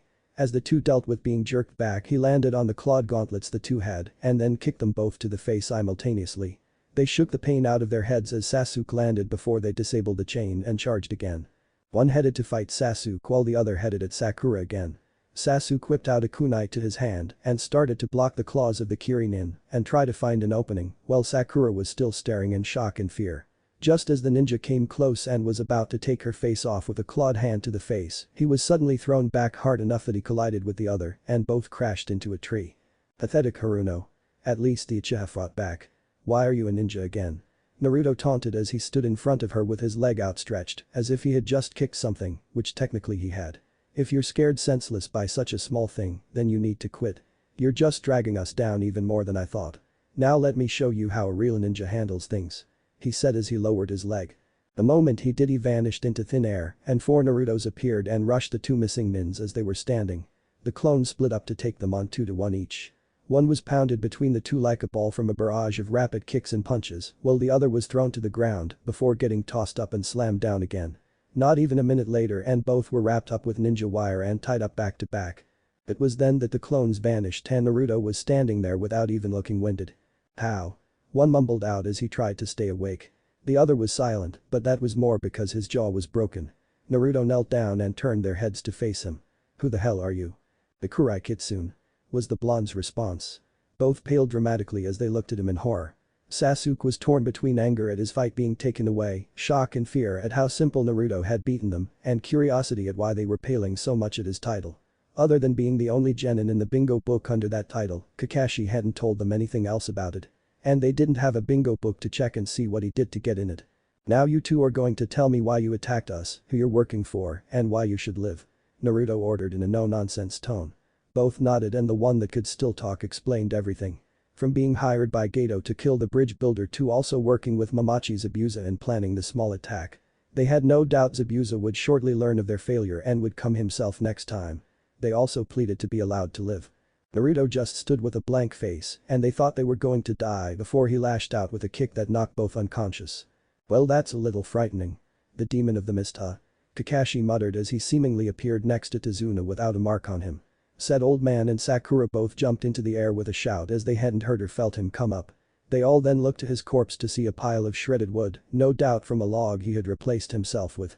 Kakashi continued as if he didn't just drive too nearly into premature heart attacks. Naruto, you know those two are the demon brothers, right? Chunin level missing nin from Kiri. And Zabuza is an A-rank jonin that was formerly part of the Kiri no Shinobigatana Nanan Shu, right? 7 ninja swordsmen of the mist, I don't think Sasuke and Sakura are ready for this. Naruto sighed as Kakashi had a point. I know. We should go back. I may hate these two, but I don't want them killed. Sorry Jai-san, but we're going back to Konoha. Naruto said as he made a clone to carry the demon brothers. Sasuke scowled at missing his chance to actually fight, while Sakura seemed relieved. Tazuna on the other hand, looked more terrified than when the ninja was charging at him and the pinket. You can't. If you do then I'll die. He shouted. Kakashi sighed. You paid for C-rank protection. This is not C-rank protection. Unless you can pay for at least a B rank, then we're going back. I'm not going to risk my students dying when I know the danger that's coming. Tazuna flinched but then looked down. I see. And I'd like to pay you what you deserve, but I can't. Gato has our country in a chokehold. We're a fishing and merchant nation, and he has gained control of all the docks. Thanks to taxes he's placed on everything, we could only scrounge up enough for a C rank. Tazuna then raised his head and looked at all of them. Nami is dying off. Gato's thugs run around doing whatever they want because he lets them. We can't fight back because then he kills us. The bridge I'm building is the one and only hope for our country. With it complete, our nation would no longer be forced to use the docks that he controls, and our land would be freed. He knows it too, which is why he wants me dead. Be that as it may, you still didn't pay so I'm sorry but we can. We'll do it. Kakashi whipped his head around to see Naruto staring right back at him with a fierce determination in his eyes. Seeing the silent question, Naruto kept talking. Nami is dying, sensei. We can always set up an interest plan to get the country to pay us back later for lying to us. But I'm going to help them. Besides, what would my clan think if I knew our homeland was suffering and I turned a blind eye? Kakashi sighed. I'm with him. Sasuke spoke up, getting the attention of the rest. I was doing fine against that Chunin, so I think between your skill and his, we'll be fine. Besides, isn't Konoha known for helping stop suffering wherever we go? He asked with a smirk. He didn't care about the country in the slightest really. That was just a side bonus. He wanted to test himself against a ninja of higher caliber. A jonin listed as an A-rank threat that was once part of the 7 strongest swordsmen in the world was definitely a higher challenge. Kakashi sighed again and looked over at Sakura to see her opinion on the matter. She looked from the confident look on her teammate's face to the pleading look on Tazuna's before nodding herself. Fine then. Tazuna, it looks like you still have us for this mission. Chibi. The young Naruto was walking back to the academy with a large grin. He had passed and graduated early. Now he was going to meet the current graduates and be sorted into teams with them. He couldn't wait. As he opened the door he saw that the class was full of students a couple years older than him, all talking or whispering with the ones nearby. Nobody noticed him until he closed the door and walked inside. Which is when someone actually spoke to him. Hey kid, you lost or something? This is for the graduates, not students. Naruto looked at the kid to see a boy with messy brown hair that was spiked up. He had black eyes and on his cheeks were red triangle, signifying the child was an Inuzuka. He wore a long-sleeved black shirt that hugged his form, showing his developing muscles. He also had on over that a light brown coat with a red fur around the hood which was down at the moment. The kid was standing, which let Naruto see he also had on black shinobi pants. Sitting on the desk next to him was a small brown dog with black ears, also staring at him like the boy. In fact, since the boy had called out to Naruto, the whole class was now staring at him. I graduated. He answered timidly before shaking his head and then grinning as he pointed to his headband which was tied around his head. See? I graduated early and I'm one step closer to being Hokage. He shouted. The kid grinned and nodded his head. Well, not bad. Been a while since someone graduated early. I guess we got another genius this generation. He said as he sat down. He then motioned to the seat next to him that was open and Naruto just grinned and took it while the rest of the class went back to whatever they were talking about before. As soon as Naruto sat down the kid offered his hand. Name's Inuzuka Koji. This pup here is my partner Kairi. Said dog gave a small bark but otherwise stayed sitting. Naruto shook his hand with a grin. My name is Uzumaki Naruto, and I'm gonna be Hokage. Hokage huh? Well, graduating early is a nice jumpstart to that chibi. Koji replied. Naruto just huffed about his new nickname. I'm not a chibi. Sure you are. You're young, short, and I bet over half the girls here would call you cute. In fact, that might be nice. May get some of them to stop bugging me. He muttered as Naruto held a hand out towards the little pup. Kairi sniffed his hand before giving him a little lick and Naruto started to pet the animal. Heh, guess Kairi likes you a bit. Naruto grinned before he put on a thoughtful expression with his eyes squinted, strongly reminding Koji of a fox. Why would the girls bother you? Koji scoffed but otherwise didn't lose his cheerful look. Cause I'm from a big clan and I'm the rookie of the year. Or at least I should be. How good were you on the test? He asked as he genuinely became curious about how good the young blonde was. Iruka-sensei said I barely passed. But I still passed so it doesn't matter. He exclaimed. Koji chuckled at how energetic the boy seemed to be before nodding his head. True. He agreed before the door opened again and a tall man came in. He was bald and had red eyes. He also wore the standard Chunin outfit and looked over the class, which got silent as he entered. The man looked over the class with a smile until his eyes fell on Naruto. He then looked confused. Mind telling me why you're here, kid? I passed the graduation test early. The man closed his eyes and nodded his understanding. He knew exactly who he was and was genuinely surprised the Kyuubi kid was good enough to pass early. He also had no ill will towards the child. In his mind it was more along the lines of indifference. He didn't care if Naruto lived or died. So long as Kyuubi didn't get out he could care less. He pulled out a clipboard and noticed the revised teams, a couple small revisions from placing Naruto into the class as a graduate. Alright, well good for you. Now to all of the students I taught. Congratulations on passing. I spent the last 4 years whipping you into shape and now you get to head out to the world and show just what a great teacher I am. He declared, getting a few laughs from the kids. But seriously though, do your village and families proud. Protect your teammates, train your hardest, and always work towards your dreams. From today forth all of you are shinobi of Konoha. Do those headbands proud and live with honor. For that is the will of fire. He concluded, which got all the students to be staring at him with determination and happiness in their eyes. He could just tell this group would go far. Now, as for your teams. Team 1 will be, and everybody pretty much tuned him out except for their own name. Team 5 will be Uzumaki Naruto, said Blonde whipped his head up as he looked at the Chunin. In Yuzuka Koji, the boy's head went up with a smirk towards the shorty next to him. And Sakuya. A girl towards the back of the class smiled and nodded, apparently pleased with her placement. Many of the other girls started whining about not being with their Koji-kun though. Seeing as he no longer had to worry about possibly offending a future teammate, Koji stood up and spun around to face all the girls. Will all of you shut the hell up? I've been holding this back for 4 damn years. Your constant squealing and screeching has just been hurting my ears, damn it. Shut the hell up and actually try being ninja for once. He then sighed and sat back down with a quick apology to his sensei for interrupting him. Said man just smirked and shook his head as the girls that were fawning over him were now whining about how heartless their crush was. Think nothing of it, Koji, it needed to be said. Anyways, your sensei will be Hada Kakashi.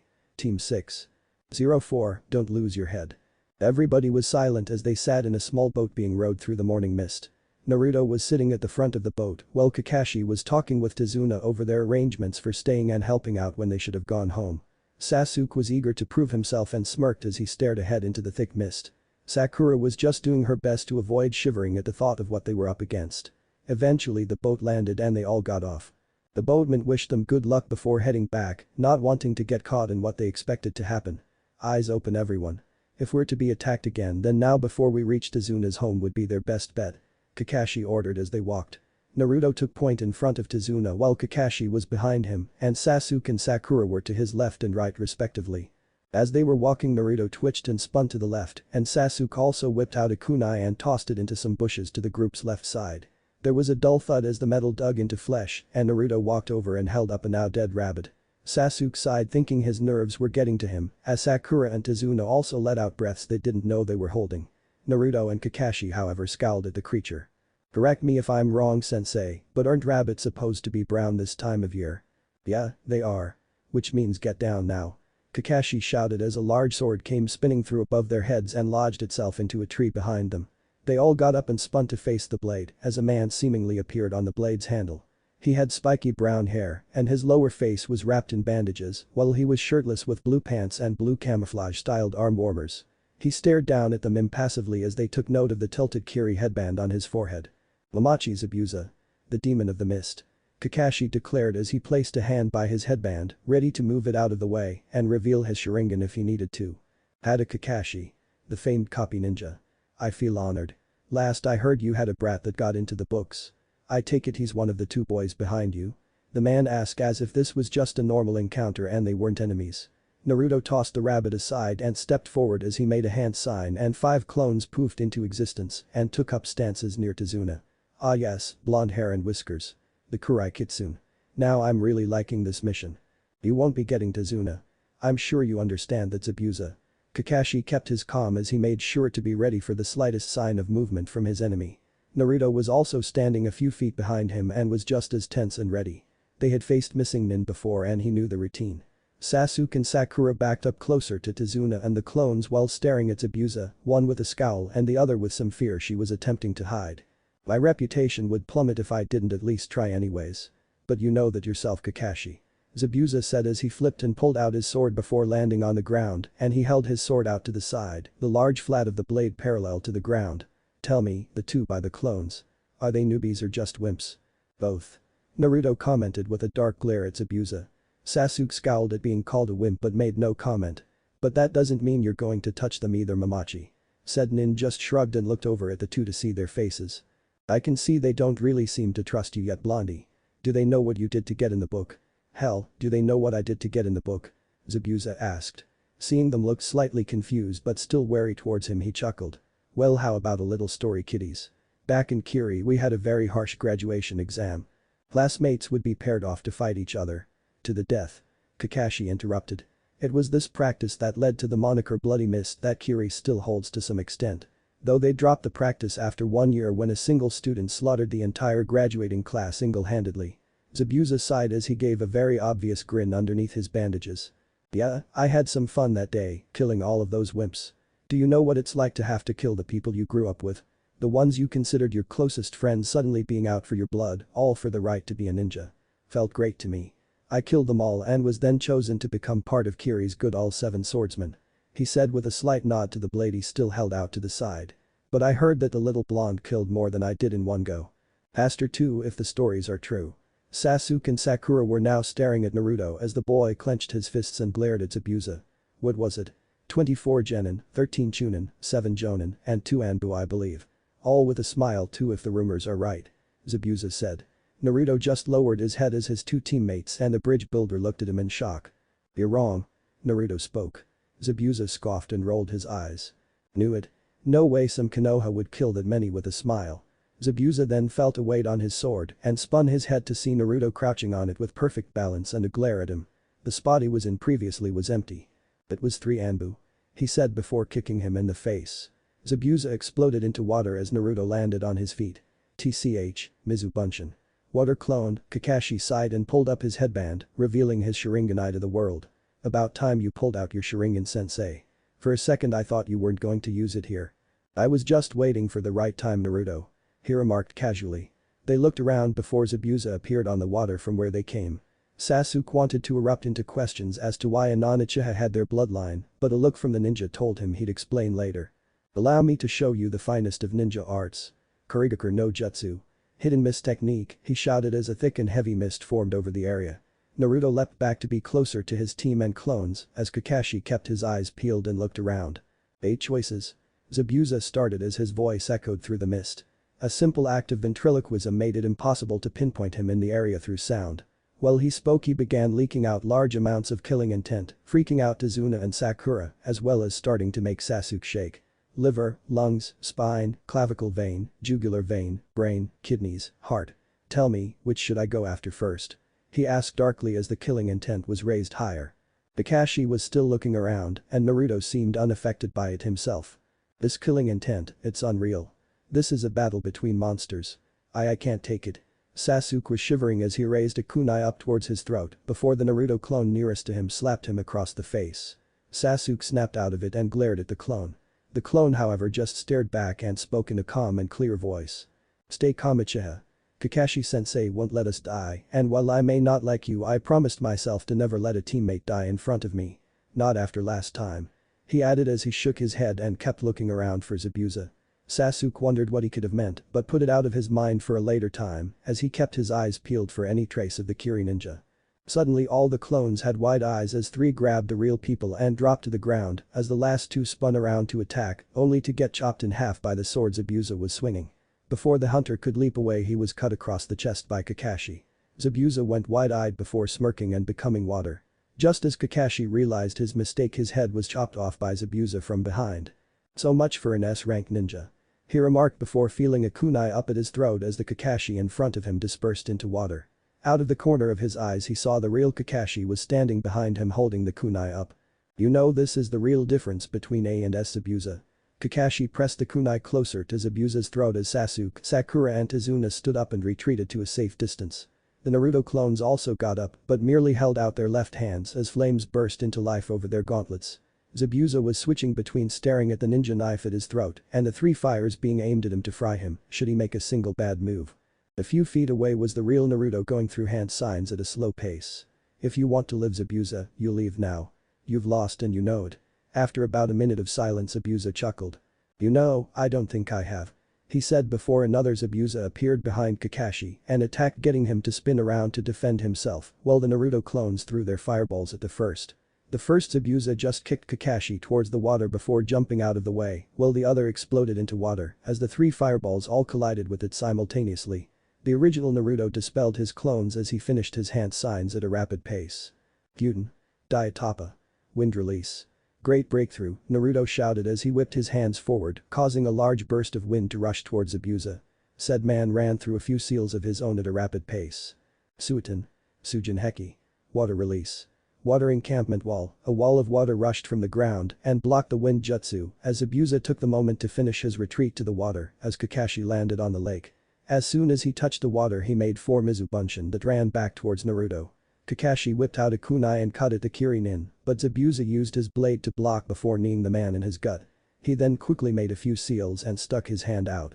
Water from below the two rose up and trapped Kakashi in a ball of water as Zabuza turned his attention back to his clones to see that Naruto had already destroyed one and was leaping back to his team to avoid getting chopped to pieces by the other three. Fuck. Sensei got caught.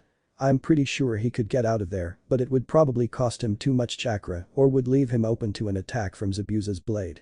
Naruto explained as he was catching his breath. Tazuna was shaking behind him while Sakura had a kunai out and stood protectively in front of him. This would have been reassuring if the girl didn't have obvious terror written all over her face.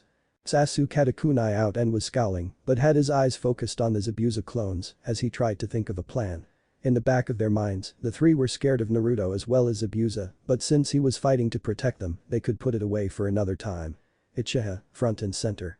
Naruto shouted getting the boy to look at him in bewilderment as he leapt up to his side. Do you know any fire jutsu besides that Gakakyu no jutsu? Great fireball technique. 1. Why? Sasuke asked as he tried to think about what his blonde teammate was planning. Is it stronger or more widespread than the fireball? Naruto asked, completely ignoring his teammate's question. Sasuke put aside his anger at not being answered as he answered. Widespread. Multiple small fireballs at multiple or single targets. Sasuke was still confused as Naruto grinned. Can you aim a few at all three clones and at the real Zabuza all at once? Sasuke nodded so Naruto continued. Good, do it. I'll use my Diatapa to increase the power since wind powers up fire. After we do this, launch some shuriken and kunai at any targets that escape while I make sure Sensei gets out. Sasuke nodded with a small smirk as he realized the blonde's plan. Both started running through hand seals before calling out the name of their jutsu. Heian. Hasenka no jutsu. Phoenix Age fire technique. Gyuden. Diatapa. Sasuke launched 8 fireballs at rapid speed that all flew off at the targets, 2 per Zabuza. The wind from Naruto's jutsu then reached the fire and pumped the size of the fireballs from the size of their fists to about the size of their heads, while making the fire go from red to a bright blue. The clones did their best to move as the fire approached them, but 2 weren't fast enough and got caught before the third was caught by a kunai to the head. The real Zabuza though was panicking and getting ready to move out of the way at precisely the right time when he saw Naruto rushing forward. Shit. Zabuza ripped his hand out of the jutsu holding Kakashi prisoner as he leapt back running through hand signs to cast a jutsu.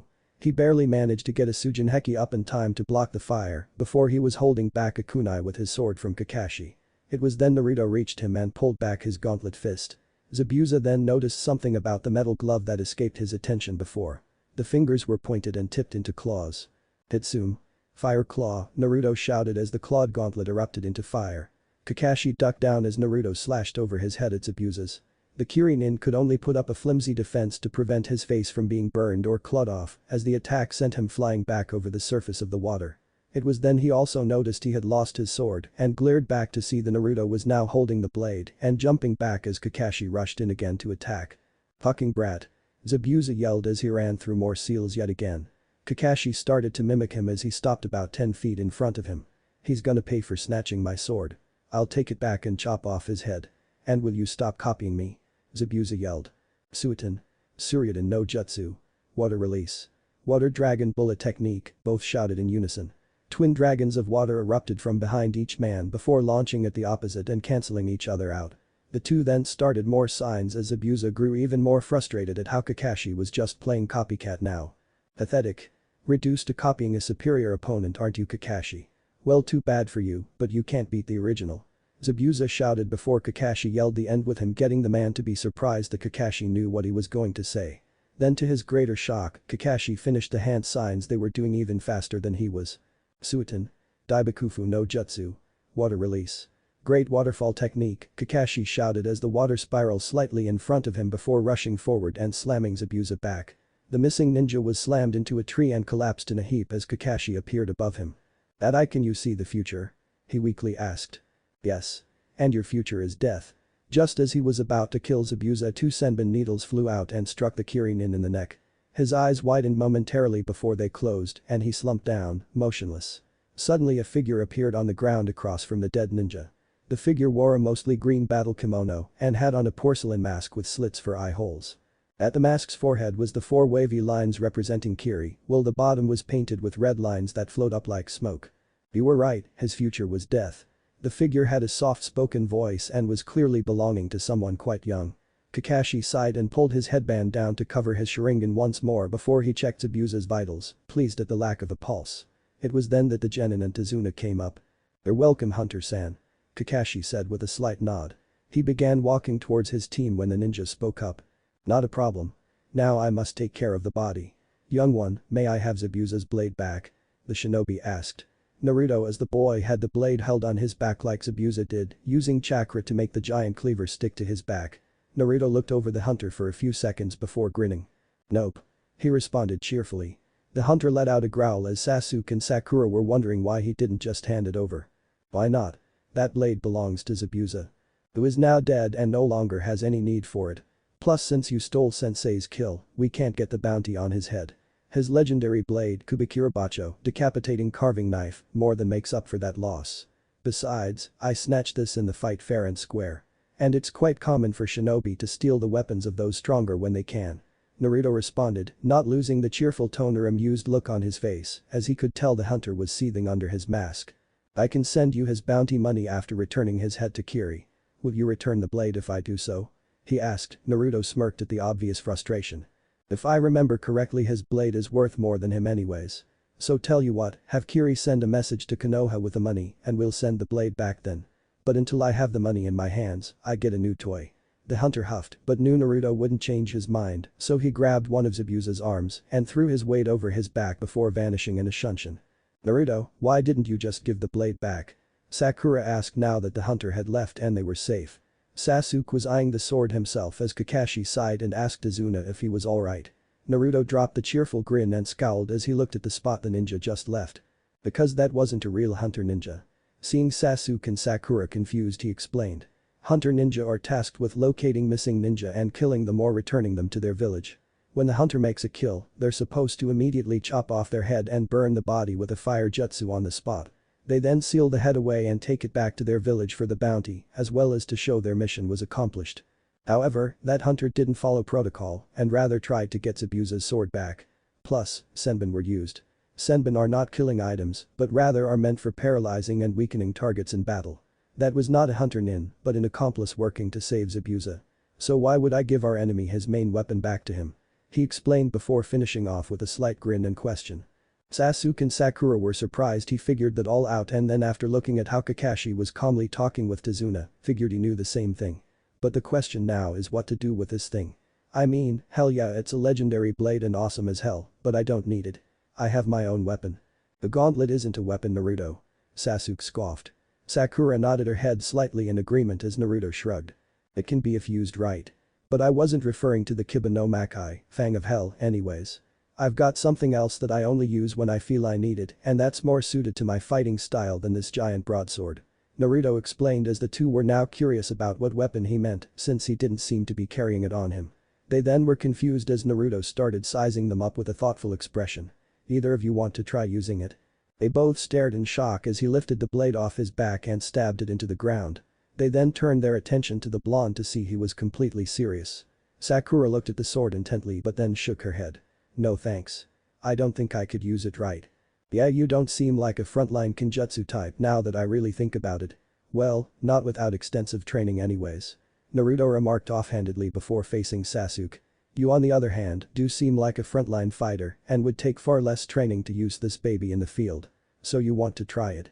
If not, I know someone back in Konoha who would give their life just to hold this thing, much less own it. Naruto could see Sasuke staring at the blade, truly thinking it over, and suddenly he smirked. Vivid. Naruto chuckled and stepped back and motioned for him to take it. Sasuke stepped up and pulled the blade out with a lot of effort before holding it out and almost losing his balance. It's heavy. Really damn heavy. He muttered as he broke out into a light sweat just from holding the thing up. Something Naruto noticed. Give it a few swings. If you lose your balance then I'll hold onto it until we get back home. You might need some more strength training before you can actively use it. Sasuke scowled at the thought of losing the new weapon he was just given and started swinging it around as easily as he could in a controlled and slow manner. After the fourth swing though he lost his balance from the weight and strength it took to lift the blade and stumbled. Naruto grabbed a blade from him and stabbed it into the ground again while holding him up for a second. Yeah, we're waiting until we get home before you use this thing. Sasuke scowled and was about to retort but Naruto cut him off. I'll give it to you, don't worry. I'm just going to seal it away into a scroll for now. Well, it's always good to learn new things and I can guarantee Sensei will be giving the two of you some training while we're here. Learning an entirely new fighting style is not good to do on missions. It's best to improve on what you know right now and let you learn this how to use this later. So for now, I'll keep it in a scroll and when we get back to Konoha we'll build your physical strength and help you with this. Got it. Sasuke sighed and relented with a nod. The blonde whipped out a scroll and brush as he began to write out a seal on the blank paper before laying the sword over it and channeling some chakra to it. The large blade vanished in a puff of smoke and Naruto wrapped the scroll up before placing it back into his bag. Alright team, we're going to hurry and take Tazuna home before any more help comes along and we fight again. Those jutsu took a lot out of me so we'll rest up for the night and I'll start training you tomorrow. Zabuza will be back, of that there's no doubt. So you'll need to be prepared. Now let's move. He ordered. The three quickly fell into position as they followed their client home. I'm like a fellow enthusiast. After the team announcements were made the man told them they had an hour for lunch before they had to report back here to meet their new senseis. Naruto and Koji got up and headed towards the door and waited for the Kunoichi of their team while talking a little about what they might be doing. Koji's Ninken, Kairi, had leapt up and was perched on his head. The rookie of the year and the early graduate. Oh, this'll definitely be fun. They turned to face their teammate with a smile. She had dark purple hair that was cut short, a little less than shoulder length, and dark, near black eyes. Her hair also framed her face, and a stray bang was held in place by a silver hair clip on her right side. Her clothes were simple as well. She had on a dark blue kimono top that was tucked into her knee-length black skirt. She also had on the common ninja wraps under the skirt and had black shinobi sandals on her feet. Her hands were covered by black gloves with a metal plate on the back, while her left wrist had a small silver bracelet with an amethyst set into it. Her dark blue kunai pouch was set on her left leg and her headband was tied around her forehead by a dark blue cloth. Her figure was also a little more shapely than the rest of the class, though she didn't flaunt it or show it off like most shapely kunoichi were prone to do. Hi. My name's Uzumaki Naruto. Nice to meet you. Naruto said with a large grin. Koji just kept his grin up since he knew who she was and she knew him, after all they just went through class together for 4 years. My name's Sakuya. A pleasure. So, do you two have any plans for lunch? She asked after introducing herself to the boy. I was going to go get some ramen at Ichiraku's. You two wanna come? Naruto offered. They both shrugged their shoulders and followed the hyperactive boy as he ran off to lead the way. This is getting very irritating. Koji muttered. They had been waiting for almost 3 damn hours for their sensei. The rest of the class had been picked up by their teams within half an hour at latest, and here they were, still waiting for even a messenger to run in and say something about why the person was late. Koji was resting his chin on his arms as he leaned on his desk, trying to not fall asleep while thinking about what kind of jonin was 3 hours late to a meeting. Sakuya was resting her face in one hand as her other was drawing on a piece of paper in front of her as Kairi sat next to her and watched her draw. Naruto however was bouncing in his chair, trying to avoid the temptation to break out screaming about how this guy was holding him back from being Hokage. Of course, 3 hours was very long to the soon-to-be 10-year-old boy and he did eventually snap. "Okay, that's it. This guy's getting pranked," he declared as he got up and grabbed one of the chalk erasers and placed it above the slightly open door so that it would fall and smack the ninja in the face when he finally arrived. Koji just rolled his eyes as Sakuya looked up and grinned. "That's it? A single eraser? I could do so much better," she taunted. However, the boy surprised her as he just shrugged his shoulders. "I left all my prank supplies at home so I can't do that much right now." This actually got the girl to grin at him. "You actually have supplies for pranking people? You do this often, don't you?" The blonde gave a sheepish smile as he nodded. "Well, seeing as you don't have your stuff, let me help up this thing." "You're right. This guy needs to get pranked." She then got up and after checking what was all in the room and talking with Naruto, the boy broke out into a wide smile and started whispering back. The girl had an identical smile on her face as she listened and soon both nodded and started scurrying around the room and messing with supplies and wires, setting everything up as best they could. Koji and Kairi watched the two running around setting up some sort of prank with little interest. "You know you aren't going to catch a jonin with something childish like this, right?" Sakuya huffed but ignored him while Naruto just grinned. "Maybe, but either way. Maybe our prank will impress him and we'll get a reward or something for doing it all. Or you could just piss the guy off and make him punish you. Or worse, all of us. I don't feel like getting into trouble for something the two of you did." Koji rolled his eyes as the two finished their work and then went to the other side of the room to wait for their sensei. "Well, we'll just wait and see, won't we, Koji?" Sakuya grabbed a seat as Naruto just stood by the window watching the door with eager eyes. Koji rolled his eyes but stayed silent as he slightly agreed the guy needed some kind of punishment for being so late. Kairi let out a slight bark but then curled up to nap next to her master. Eventually they heard footsteps and the door opened. Instantly ninja wire snapped and launched 4 different erasers at the man's face as 2 pails of water fell over his head. And the final piece was when a balloon filled with some red paint Naruto had found in a closet smashed and exploded on him, covering his front from head to toe in the color. The result was instant. Naruto was laughing as he held his sides and rolled on the floor. Sakuya was doubled over as she struggled to stay seated as she laughed at the man, while Koji was covering his face and trying, horribly, to hold back his laughter. Kairi had even woken up and was yipping happily at seeing the jonin. Said jonin wore what seemed to be the standard uniform, along with a face mask that covered his nose and mouth, while his headband was tilted to the side to cover an eye. His hair was spiked straight up in a gravity-defying style and was supposed to be silver, rather than the now paint-filled red. The man just glared at the 3 of them with his one eye, which was twitching if one looked closely. "My first impression of you 3 is that I hate you. All of you. 05 challenges of the mental and physical kind. Tsunami, I'm back." Tazuna shouted out as the group entered a small building. A young woman rushed out and after giving the old man a hug she turned and looked over the group. "These are the ninjas I hired. And trust me, they've already proven to be better than what I paid," Tazuna said as he stood to the side so that his daughter could introduce herself to them. She simply gave a short bow and thanked them for protecting her father before saying she'd have dinner ready soon. As she turned back to the kitchen they all saw a little boy glaring at them. He then turned and ran upstairs before they could make anything else of it though. "Let me show you guys the guest room." Tazuna led them upstairs to an empty room that sadly the 4 would have to share. But that didn't really bother them much. Once Tazuna left the room, Kakashi turned to his students. "Okay, you 3, you're going to have to follow my orders to the letter while we're here so that nothing happens to you guys." Naruto nodded seeing as he knew the routine, while Sakura and Sasuke gave slightly shocked looks to how serious their sensei was being before nodding themselves. "Now, before I tell you what will happen, any questions? Since you both figured out the hunter nin was fake, then why didn't you attack and kill them both?" Sasuke asked. Kakashi sighed as Naruto ignored it and just set out a sleeping bag on the floor for after dinner. "One reason, we didn't know if that was the only person Zabuza had working with him.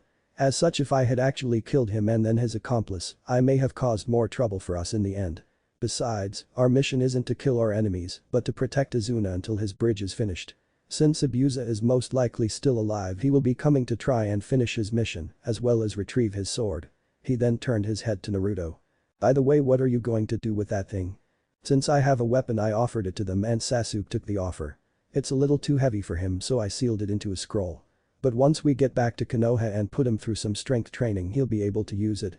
Maybe he'll get famous for using one of Kiri's famed blades against them one day, who knows.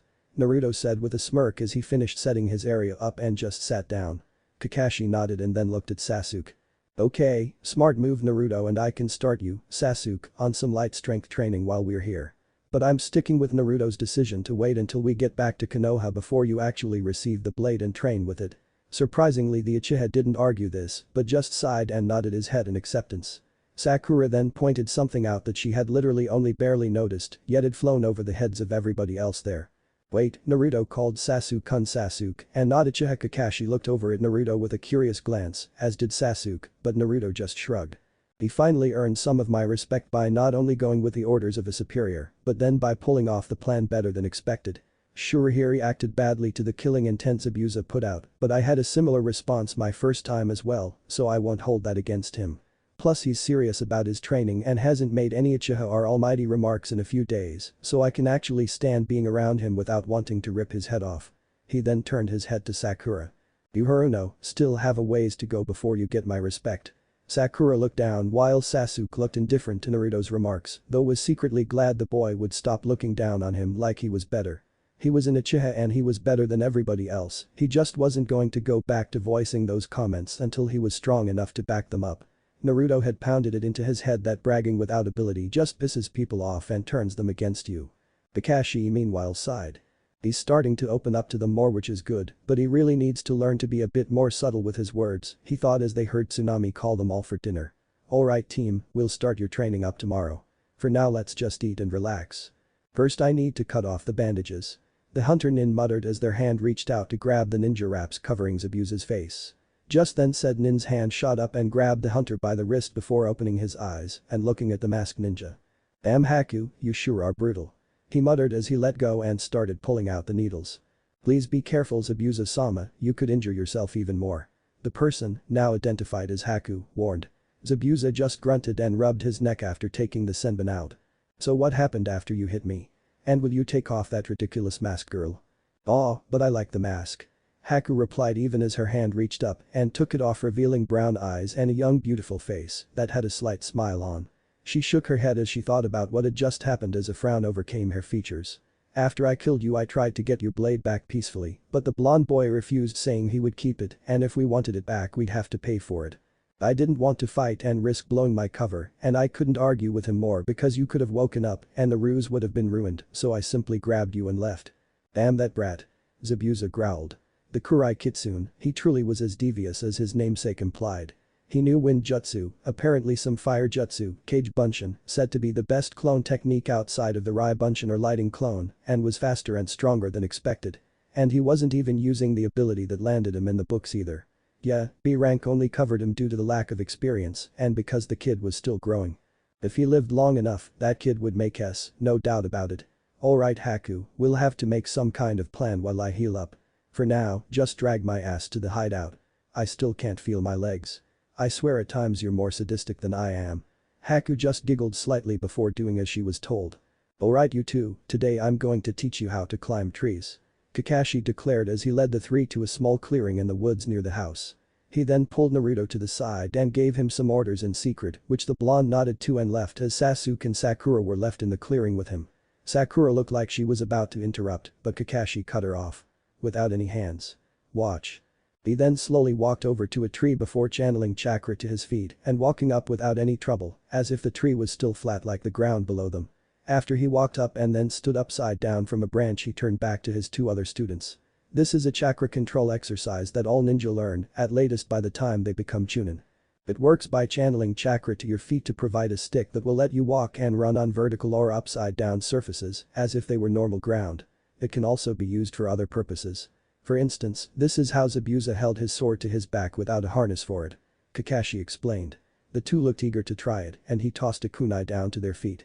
Channel the chakra to your feet and then head up the tree and mark your progress with the kunai. Since you're just starting this, it would be best to get a running start. Both bent down and picked up the small ninja knives and were about to start when Sasuke had a question. Wait, what about Naruto? What's he doing? Kakashi had pulled himself so that he was sitting on the branch rather than standing on its bottom and was about to pull out his book when Sasuke asked his question. Kakashi paused for a moment before shrugging his shoulders, finding no harm in telling them. Naruto has already mastered this exercise, as well as the one that follows it, so I sent him to guard Tazuna today. Plus with his Kage Bunshin, he can help build the bridge faster. He'll send a clone here if something comes up and we're needed. He told them as he pulled out his book and started reading. Sasuke just turned back to his tree and channeled chakra before running up it. He made 8 steps before the bark splintered under his feet and he was pushed off. Quickly cutting a line to mark his progress, he flipped back and got ready to run again. This isn't so hard once you try it. He looked up to see Sakura already sitting on a branch as high as their sensei smiling down. Sasuke looked at her with jealousy at how she did it so easily. As well as something else he couldn't identify. Pride. Happiness. He didn't really know, but blocked the feeling out since his jealousy was more prominent at the moment. Kakashi glanced over at her and gave an eye smile. By now the two had learned that he wasn't very expressive since his face was covered and had learned that gesture was his smile so to speak. Very good Sakura, however the reason you find it so easy is because you have smaller reserves which makes the chakra easier to control. Sasuke has larger reserves, making control harder for him. To help build your reserve Sakura, I want you to keep running up and down the tree. This will not only build your reserves but your physical stamina as well. So hop to it. He said as he then turned back to his book. Sakura sighed and leapt out of the tree before getting ready to go up it again. Since Sasuke heard Kakashi explain it, he realized that she only got it so easily because she wasn't as strong as he was. At least that was how his mind interpreted it, keeping his ego safe from thinking he was the weakest on the team. He shook his head to clear his thoughts and got ready to try again. Kage Bunshin no Jutsu. Naruto declared as he stood off to the side while Tazuna waited a moment. Suddenly 100 clones all appeared and Naruto started giving out orders, ignoring the shocked looks of all the workers. Okay, 20 of you are to patrol the area and make sure everybody here stays safe. The other 80 are to follow Tazuna's orders and help build the bridge. The faster this thing is built the sooner Nami can recover and we can go home. Now hop to it. The clones nodded their understanding and set off to do the work they were told to do while the original went back to Tazuna's side. And while you have more workers to order, I'll sit over at the side to keep watch over you and stay ready in case my clones find something. Oh okay. Tazuna stuttered out, still in shock at the boy making 100 copies of himself and then ordering them around. Finally he shook his head and had started telling the clones where they could be used and to ask the other workers to show them how to do things. As the worker clones rushed off to do their new jobs, Tazuna walked up to one of them and had to ask a question that had been bugging him since their encounter with Zabuza. Hey, you have all the knowledge of the real one right? Yeah but one good hit and we go poof and he'll have to make more. The clone answered. Alright. Is what that Zabu guy said true? Did you really? Yes. The clone interrupted as he looked to the ground. Tazuna looked shocked someone so young could kill so many and was getting worried to be so close to a boy that killed with a smile. As if sensing his worry the clone placated his fears. Don't worry, I'm not going to go nuts and start killing everybody. That was a one-time thing, I haven't killed since then. You're not in any danger from me, to be honest I hate killing. Then why did you? Tazuna asked, curious about the boy. The clone just got a far-off look in its eyes as it thought about whether to answer him or not. Something happened. Something really bad happened and I couldn't handle it. I snapped and didn't calm down until after I had killed all of those people. The clone then shook its head. I better get to work on the bridge. It said to change the subject before walking off. Tazuna watched it leave before looking towards the real Naruto, who was sitting cross-legged with his head down and a blank look on his face while he had his eyes closed. So how far are you on the exercise? Naruto asked as they were all eating dinner. Tazuna had come home and quickly thanked Kakashi for sending Naruto to the bridge as his clones were speeding up production by a massive amount. While they would occasionally vanish from a small accident like hitting their own hands with the hammers and such, after 10 would dispel the boy would replace them and have them go right back to work. If this continued, the bridge would be finished within a week or two, rather than a month or so. Sakura swallowed the food she was eating before answering for both her and Sasuke as he was still scarfing down food. Well I could do it on my first try, so Sensei told me to keep doing it to build my reserves up, while Sasuke-kun is almost all the way up already. Naruto nodded as Sasuke bit back a groan from being reminded that Sakura could do it so easily. Sensei said you completed this in the next step, so if you don't mind me asking, what's the next step? You're not going to go off and do it yet are you? Naruto asked. Sakura shook her head no and just said she was curious. The blonde just shrugged his shoulders. Whatever. It's water walking. Water walking? Yeah, channeling chakra to your feet to walk on water. Naruto clarified with a shrug. Me, Sensei and Zabuza all did it in the fight, remember? The difference between water and stable ground is that the chakra output has to be constantly monitored and changed. Unlike the tree you guys are using now, the water's surface is constantly moving, so you have to adjust the chakra you put out to compensate. Not only that, but it takes more chakra to stand on a liquid surface than it does a solid anyways. After you can do the tree climbing for 3 hours straight, I'll start you two on water walking. I suspect that once Sasuke actually gets the hang of the exercise, he'll be able to do it easily while you're getting close Sakura, so I'll most likely add it to the workout routine back in Konoha after the mission. Kakashi interjected. He had already finished eating and was wanting to read his book, but Tsunami would glare and yell at him anytime he reached for it in front of Inari. So after trying just once, he promised not to pull it out while the young boy was nearby. For now though, you two just need to concentrate on finishing this exercise and getting stronger. Why do you even bother? Attention was drawn to the young boy that was glaring at all of them. You're all just going to die anyways. Gato's just gonna kill you. Tazuna and Tsunami sighed as the boy belittled and ranted towards their ninja guests, while Sasuke and Sakura were wondering what was wrong with him. Kakashi ignored it, and Naruto scoffed as he went back to his food. I'd love to see him try. From what I know, Gato's just a midget with a cane. No way is someone like that going to take a ninja down. So just quit whining and we'll show you when we stop him from hurting your grandfather. What do you know, huh? Inari shouted back. You don't know our country. You don't know what it's like to suffer. Kakashi's eyes widened and he was about to say something, but was cut off as Naruto slammed his non-gauntlet covered hand on the table, getting everybody's attention. Then they all flinched at the cold and dead look in the blonde's eyes as he glared at Inari. I know nothing of suffering. I know nothing about it. Tell me, boy. Naruto spat out, making the child start to shiver. Have you ever had to live on the streets? Or how about living with the fact that your entire village wants you dead for something out of your control? What do you know? Huh? I never got to know my parents as they died the day I was born. I was kicked out of the orphanage at 5 years old because the caretakers hated me for a reason I never knew. I had to live off garbage and scraps for 2 years before the only kind person in my life found me and gave me an apartment. But all that did was tell the village where I was at. Causing the mobs that would beat and try to kill me to break in to attack me. Have you ever been beaten within an inch of your life, actually hoping for death just to make it all stop, only to be saved for it to happen all over again the next week? I had to go through that for 4 years, on my birthday no less. And then when I finally get people that actually like me as a friend and that I enjoyed being with, they're killed in front of me by enemies that just wanted to torture me. By now the blonde had begun leaking out his killing intent without realizing it, getting the civilians and his partner Jenin to be shaking in fear as he continued to glare at Inari. I've known nothing but suffering my entire life, and you accuse me of not knowing it. You have a mother and grandfather that love you. You have a family that would do anything for you. I doubt you've even gone into town to see the orphans on the street that are suffering worse than you. And yet they at least aren't skulking around in self-pity trying to drag down everybody around them. They do their best to make each day better.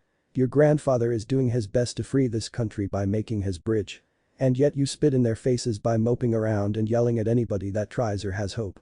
Stop your whining, boy, because you don't know anything of hardship or suffering and have no right to even think of speaking of them. As Naruto finished shouting, he stood up and headed out, slamming the door behind him. As soon as he was gone, Inari got up and ran to his room as the others did their best to catch their breath. Sensei, was all that true?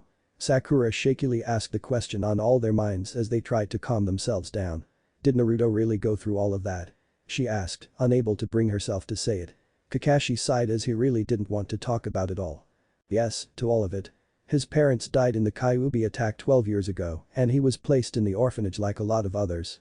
However, there's something about him, something I'm not at liberty to say as it's his secret, that caused the older generation to hate and despise him. The older generation then turned you, the younger, against him by saying he was a bad child or that he was dangerous. The matron that ran the orphanage eventually grew tired of him and threw him onto the streets in the middle of winter when he was 5.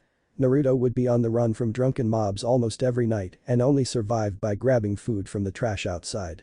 He spent 2 years like that before Hokage found him hiding in an alleyway one day. The Hokage instantly took him to his place, and after finding out everything he set him up with an apartment and a stipend of money to survive on until he could become a ninja and live off his own earnings. Kakashi shook his head as he thought about it all. He had wanted to take Naruto in and adopt him, knowing who his father and mother were. But as an Anbu, he knew he'd never be able to take care of a child, so he hoped Sarutobi or Jiraiya would. But one only stopped in the village once every few months, and the other was too busy running said village and being with his own family to watch over one small child. But like Naruto said, that just alerted the people to where he was. Kakashi continued. His apartment was broken into almost daily, his things stolen and broken just because.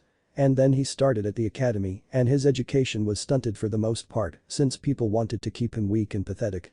Then he barely managed to graduate early, passing by only 4 points higher than the fail mark. He got a couple teammates and me to spend time with him, even if it was at first only for training. But that was enough for him, he for the first time in his life had friends. We were a team for about a year and a half and grew really close when it happened.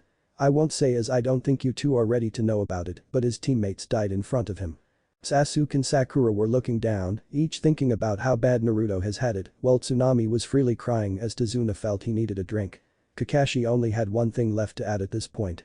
Naruto blamed himself for their deaths. He still does in fact. It's why he trains himself into the ground and grew cold to everybody. He doesn't want to let anybody die in front of him again and he doesn't want to get close to anybody either because he doesn't want to feel that pain of loss again. Fucking brat. Saying I don't know suffering. Let's see him go through one day of my life and survive. If it wasn't for this fucking furball even I would have died. Naruto muttered angrily as he stomped into a clearing in the woods. He looked around before summoning 100 clones and looking at them all. I need to blow off some steam. No jutsu, all of you against me. He then threw out a punch and dispelled the clone closest to him. This had two effects. It got the clones that were close enough to hear his orders begin to attack him and told the farther ones what they were doing. Naruto just gritted his teeth and started fighting, trying to work out the anger at the boys' words. They brought up a lot of bad memories. Becoming a team. The students were now sitting on the roof of the academy as their sensei was sitting across from them with a light glare. After telling them to meet up here he had rushed off and changed into a new pair of clothes as well as washed the paint off his face and out of his hair and rushed back, taking a little over 10 minutes, but considering how they were still snickering at his expense, they didn't seem to mind waiting a little longer. Kakashi sighed but decided to start things off. Why don't we begin with introductions? What do you want to know, sensei? Koji asked as he scratched Kairi behind her ears while she sat in his lap. Kakashi just shrugged his shoulders. Oh, just a little bit about you guys. Any likes or dislikes you have. Maybe your dream and hobbies that you enjoy. That sort of stuff. The three genin nodded and Koji decided to start. The name's Inyazuka Koji and this pup here is my partner Kairi. I like dogs, beef and hanging out with my cousin Kiba. I don't like cats, Rain, or Kiba's sister Hana. For hobbies, I train or spend time wandering the village with Kairi here. And my dream is to become the greatest hunter nin in Konoha. Koji declared with enthusiasm. Kakashi nodded and then pointed at the only girl on the team. My name's Sakuya. I don't know my family name since I'm an orphan. I like pranks, my friends, and watching the sunset. I don't like fangirls as they give Kunoichi a bad name and I'd like to beat the shit out of them any chance I get. This got Koji to chuckle as he remembered a few of the class sparring lesson where she would actually do just that.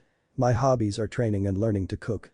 And my dream for the future is to become a powerful and respected Kunoichi before settling down and having a family.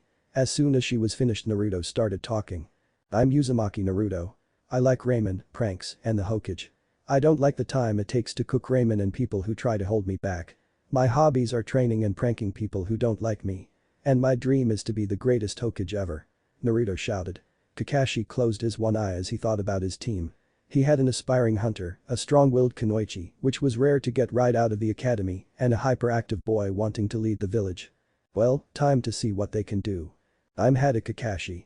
I like a lot of things and dislike just as many. As for my hobbies I have a few dreams. All three students sweat-dropped and had the same thought run through their heads. All we got was his name. Anyways, now that that's out of the way, I'll tell you what we'll be doing. He said as they stared at him with expectant faces. Tomorrow, meet at training ground 7 at 7 AM for survival training. They looked confused so he explained. There's one last test you have to pass to see if you'll be genin of the village. And I'll be giving it to you tomorrow. Then what was the point of the test we passed here? Sakuya asked.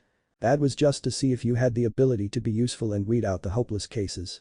This test will see if you have what it takes to be genin. Just so you know, this test has a 66% failure rate. Meaning out of the 8 teams formed this year, it's likely only 1 or 2 will pass at best. If you fail, you'll be sent back here for another year before getting to try again. This got all 3 children to pale as none of them wanted to be stuck in the academy for another year. Now, remember to be at the grounds at 7 AM tomorrow. Oh, and don't have breakfast either, or you'll puke. He then vanished in a swirl of leaves, leaving the 3 on the roof alone. They just looked at each other before Koji shook his head and got up. I'm gonna see if my 2-sen is back from his mission and can give me some last-minute training. I'll see you both tomorrow. Kairi barked her own goodbye before jumping onto Koji's shoulder and leaving. Sakuya just sighed and turned back to Naruto. So what are you gonna do? I've gotta train. I'm gonna go see Hokage Jiji to see if he has any cool jutsus I could use tomorrow. Bye Sakuya. Naruto shouted as he got on his feet and bolted away. Sakuya stared at where he was not even a second, somewhat impressed with his speed before shaking her head. Her teammates were getting some last-minute training in so she would too. With that thought she got up and left to head home to grab her supplies. 06. The power of experience. Dream child. Dream of the brother you admired. Dream of the girl you came to love. Dream of the happiness they brought. Of the loneliness they saved you from. And then child, dream of the red moon that took it all away. This looks promising. Haku muttered to herself as she knelt down and plucked an herb from the clearing she was coming up on. Looking around she could see the clearing was filled with different herbs that could be useful to her or her master. With a slight smile she continued her work and gathered them up until she moved further into the clearing and froze. Lying up against a tree, clothes torn and dirtied in various places, was the blonde boy from Konoha. The one who had stolen Zabuza's sword and ruined his fight against Kakashi. The supposed Kurai Kitsune that Zabuza had told her was to be killed if he got in their way again or refused to return Zabuza's prized blade. Haku narrowed her eyes as she slowly stalked up to his prone form to look him over when she froze at the sight of his face. It wasn't the calm he showed during the battle or even the amusement he had shown when arguing to keep the sword. It was twisted in pain as he twitched occasionally in his sleep. It was almost as if he was having a nightmare. But of what, she couldn't possibly know. That was when Zabuza's words came back to her. Haku, that blonde brat. Stay away from him if you can. Only fight him if you must. He's dangerous and I'm not sure on whether or not you could defeat him. Zabuza ordered as she laid him down in his bed to rest and recover. She frowned slightly at his caution considering normally he would praise her as someone even he would hate to face. What's so dangerous about him? The former swordsman merely sighed as he rested his head back against the pillows before explaining.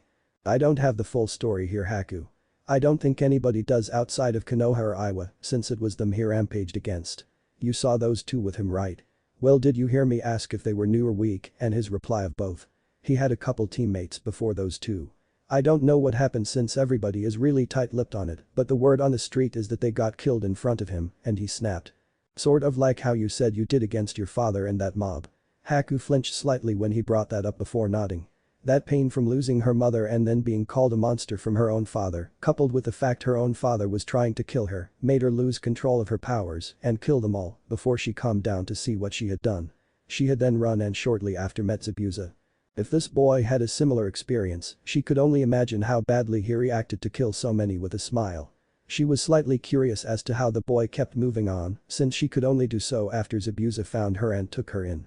Did he have someone precious to help him through his pain? Just avoid fighting him if you can Haku. Zabuza repeated, snapping her out of her thoughts. I'll try to handle him after dealing with Kakashi and I'll make sure to get my sword back too. Haku merely nodded as she left to gather some of the supplies that would be needed to get her master back to full strength, but her mind kept wandering back to the blonde. I wonder what exactly happened to you that you can only show your pain when you sleep. Haku muttered as she came closer to the boy as he slept. She had wanted to speak with him and see what he was like outside of a combat situation. Maybe get to know him and see how he was dealing with his loss. However she also knew this could be her best shot to take him out for her master's ambition. He was a threat and a thief too now that she remembered it. It was obvious the blade wasn't on his person currently, he probably had it sealed away or left it back at the bridge builder's house. She would have to find it. But for now she could do something she'd been thinking about for the past couple days. Slowly her hand reached out to him. Get out of here. Run. Koji Nai. Naruto-kun move. Sakuya-chan. No. No. Naruto shouted as he woke with a start. Instinct kicked in as he wasn't alone and he had the girl pinned by her throat in less than a second. His gauntlet-covered left pinning her down and slowly choking her as his right was cocked back with a ball of swirling blue chakra. But all Haku noticed were his eyes. They were blood red, no pupil or anything else. It was just as if his sclera was blood red and had overtaken the rest of his eyes.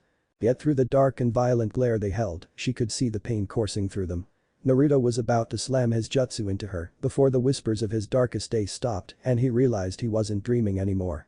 His features softened as he actually took stock of what he was doing, pinning a random girl down by her throat and about to use an A-rank jutsu against her for no reason at all. But the gasp he dropped the jutsu and let go of her as he stumbled back, his eyes returning to their normal blue hues shortly after. The girl started coughing and rubbing her throat as Naruto was panting from the adrenaline rush he had woken up with. Oh Kami, I'm so sorry. I just did all that off instinct, I didn't mean it. I'm sorry. It's okay. I shouldn't have snuck up on a sleeping ninja. Haku apologized as she rubbed her throat where his metal-covered hand had been choking her. After a few seconds she looked up to see Naruto just staring at her with a frown on his face and a look that obviously was guilt. Really, it's alright. I still feel bad about it. I mean, I just attacked you for no reason. Is there anything I could do to make it up to you? Haku just stayed silent for a moment before looking around the clearing. Well, I was picking herbs before finding you sleeping here. If you have the time, I wouldn't mind some help getting them all. Naruto just gave a slight smile and nodded as she began to point them out for him to grab. As they worked she figured she'd try and make small talk to learn more about him and his team.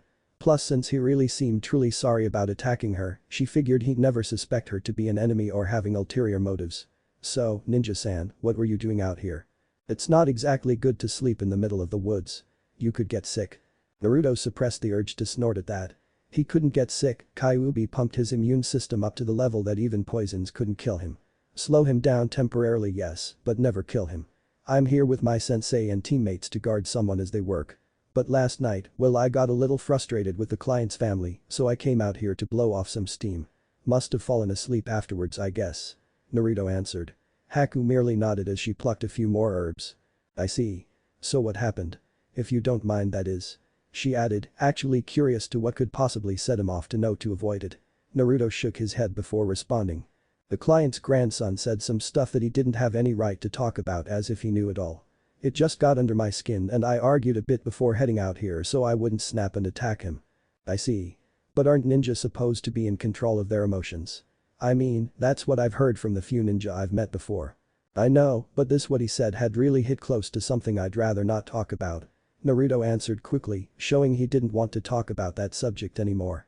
Haku was slightly discouraged but decided to drop it and turn to something else. So you said you're here with your sensei and teammates. What are they like? Sensei is alright, just really lazy when he can get away with it. But my teammates one's a stuck-up prick and the other is a useless fangirl to said prick. I honestly don't want anything to do with them.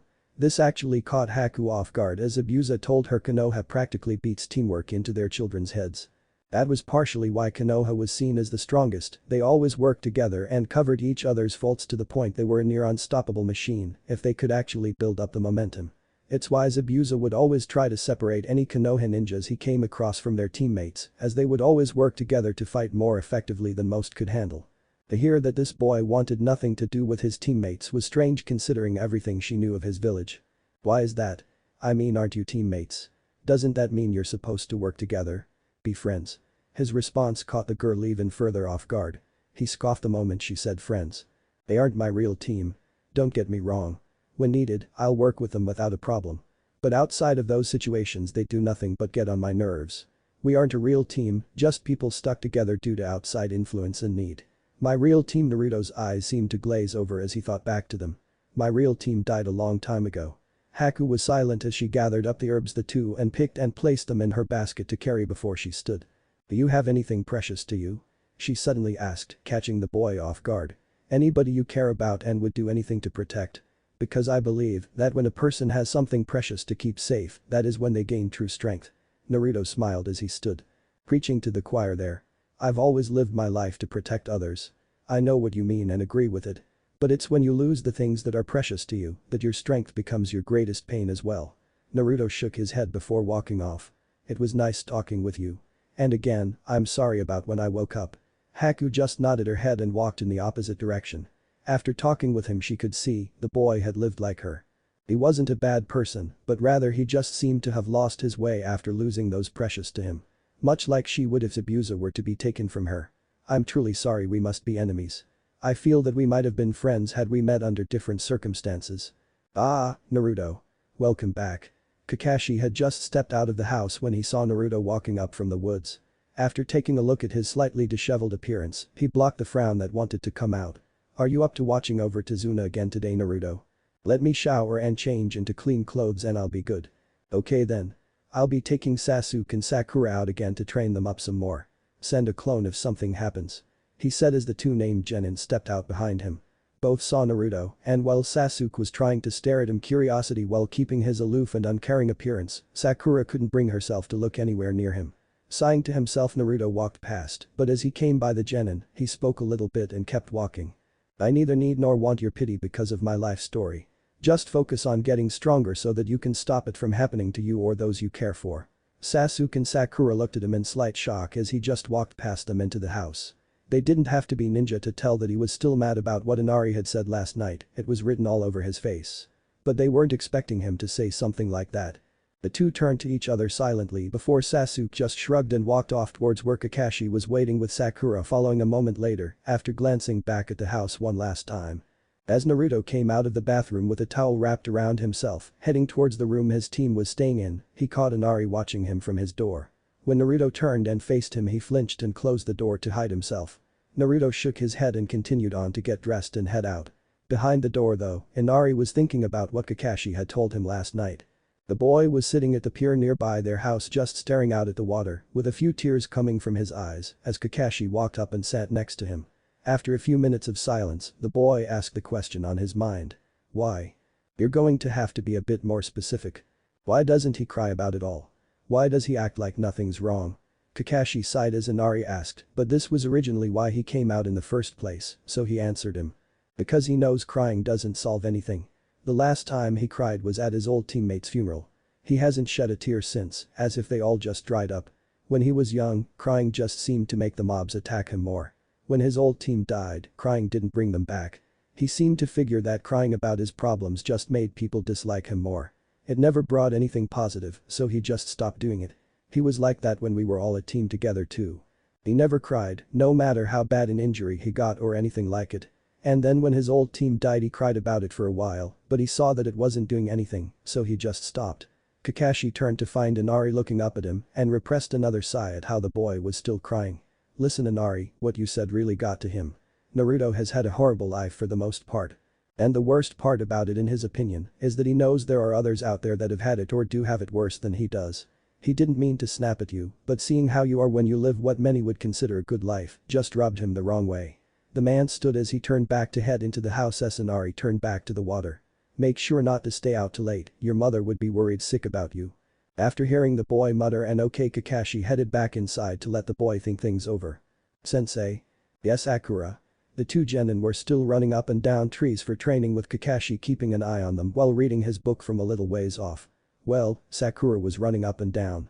Sasuke was still having trouble reaching the top before falling off and restarting at the bottom. Do you think you can help me when we get back to Konoha with something? Sasuke was resting for a moment and looked to the scarecrow to see him shrug as Sakura was resting up in a branch. She had been getting better at holding the chakra flow while running up and down as she could do it for an hour and a half now before she had to rest. I don't want to be a weak link to the team. Kakashi gave a smile at her attitude towards bettering herself. We'll have to wait and see when we get back to Konoha now, won't we? If anything, I can have Naruto train Sasuke in using his new sword and give you some pointers and tricks to use when we get back. I'm proud that you're going to start training harder, Sakura. She just nodded as she took another deep breath to fill her lungs before jumping down from the branch and starting her runs up and down the tree again. Sasuke also got back to his runs shortly after. While he was a little miffed that Sakura might be getting one-on-one time with their sensei, he remembered what Naruto said when they first became a team. Sensei and I were fine on our own, but the council was throwing a fit to get him to teach you. The only compromise Hokage-sama could do was to place you on my team. They wanted to just drop me and have him exclusively teach you. After seeing his Sharingan, Sasuke could easily tell that was why the council fought so hard to make sure Kakashi would be his sensei. As the only other person in Konoha with the Uchiha Keke Genkai, only Kakashi could teach him the subtleties of it that he couldn't learn from anyone other than another user. While he was glad to know people cared about his education that much, after getting to know Naruto and Kakashi, he was not liking how the council seemed to be putting him above everything else. He liked that they wanted to give him the best, but he never wanted to get that at the cost of taking it from another. Killing Itachi was his goal, but he didn't want to be considered as bad as the man to do it, and actions like that could build resentment towards him and his clan once he got around to rebuilding it. Besides, he figured training one-on-one with Naruto wouldn't be too bad. He didn't have his Sharingan yet, so there wasn't anything Kakashi could truly teach him that would be something only he could use. And Naruto said he had a weapon. Since it didn't seem like Kakashi had one, then this would probably be something Naruto would be able to help him with better. So let Sakura get her special training from Kakashi, he had another source to make sure he still got strong enough to do what he must. The days passed without incident for the rest of the week. Naruto would watch over the bridge with Tazuna while also making clones to help build. Thanks to the memory feedback of the clones, they wound up getting better and more competent each day to the point that the old man would simply give them simple orders and they'd get straight to work without having to be taught what to do. Sasuke made it to the top of the tree 2 days after Naruto's little explosion, while Sakura was able to last 3 hours on the 4th day. Kakashi wasn't going to start them on water walking until they returned, though so since Sasuke finished before Sakura, he started him on physical exercises to get him stronger to use the Kubikiri upon the return home. For Sakura he merely taught her a concealment ninjutsu so that she could hide herself and her allies from her enemies. There wasn't enough time to make her strong enough to be offensive and she knew it as well, so he instead gave her a technique to keep her alive longer and help Naruto or Sasuke. Alright guys, it's been a week. If the damage done to Zabuza has been treated correctly, then this will be around the time he can start showing up to attack, so we're all going to the bridge to guard Tazuna. Naruto, leave some clones behind to watch over the house. Kakashi ordered as the 3 genin were eating breakfast. Naruto silently nodded and created 10 clones that then all went off to get into defensive positions around the house while staying out of sight. While Tazuna was a little worried at what Kakashi had said, he felt safe in their hands, so was willing to go along with it all without complaint.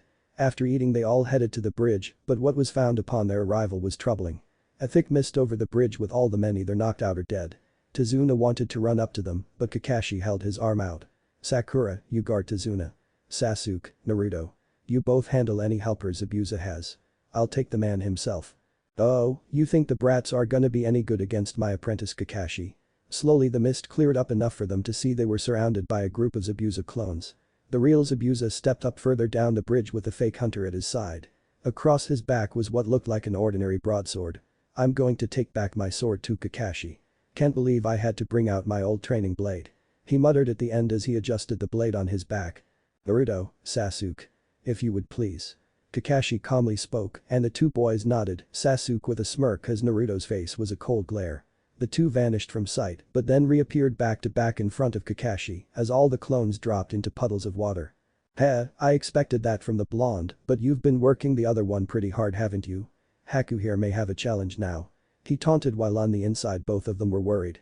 Zabuza believed he could handle Kakashi if he went at him right and he was sure Haku had a chance against the blonde. Or at the very least could hold him off enough for him to finish off the S-ranked foe he had before he would join in and then they would double team him. But with another of Kakashi's students able to fight, Haku's chances had dropped considerably, but they needed to appear confident to try and throw off their enemies. It was a commonly employed tactic that worked fairly well against the younger than new right away and could throw off the more experienced after a bit of effort. Make it appear that nothing is bothering you and that everything is going your way and the enemy will be unnerved by how everything they do seems to be failing and they could lose their cool and mess up. Then you swoop in for the kill and bitch about how close they really came to winning afterwards. If you showed how things unnerved you then the enemy would be quicker to employ the strategy against you. Well Haku, why don't you go play for a little while so me and Kakashi can have some fun? Zabuza said as he waited for Kakashi to make a move. Haku merely took a few steps forward before vanishing. Too slow.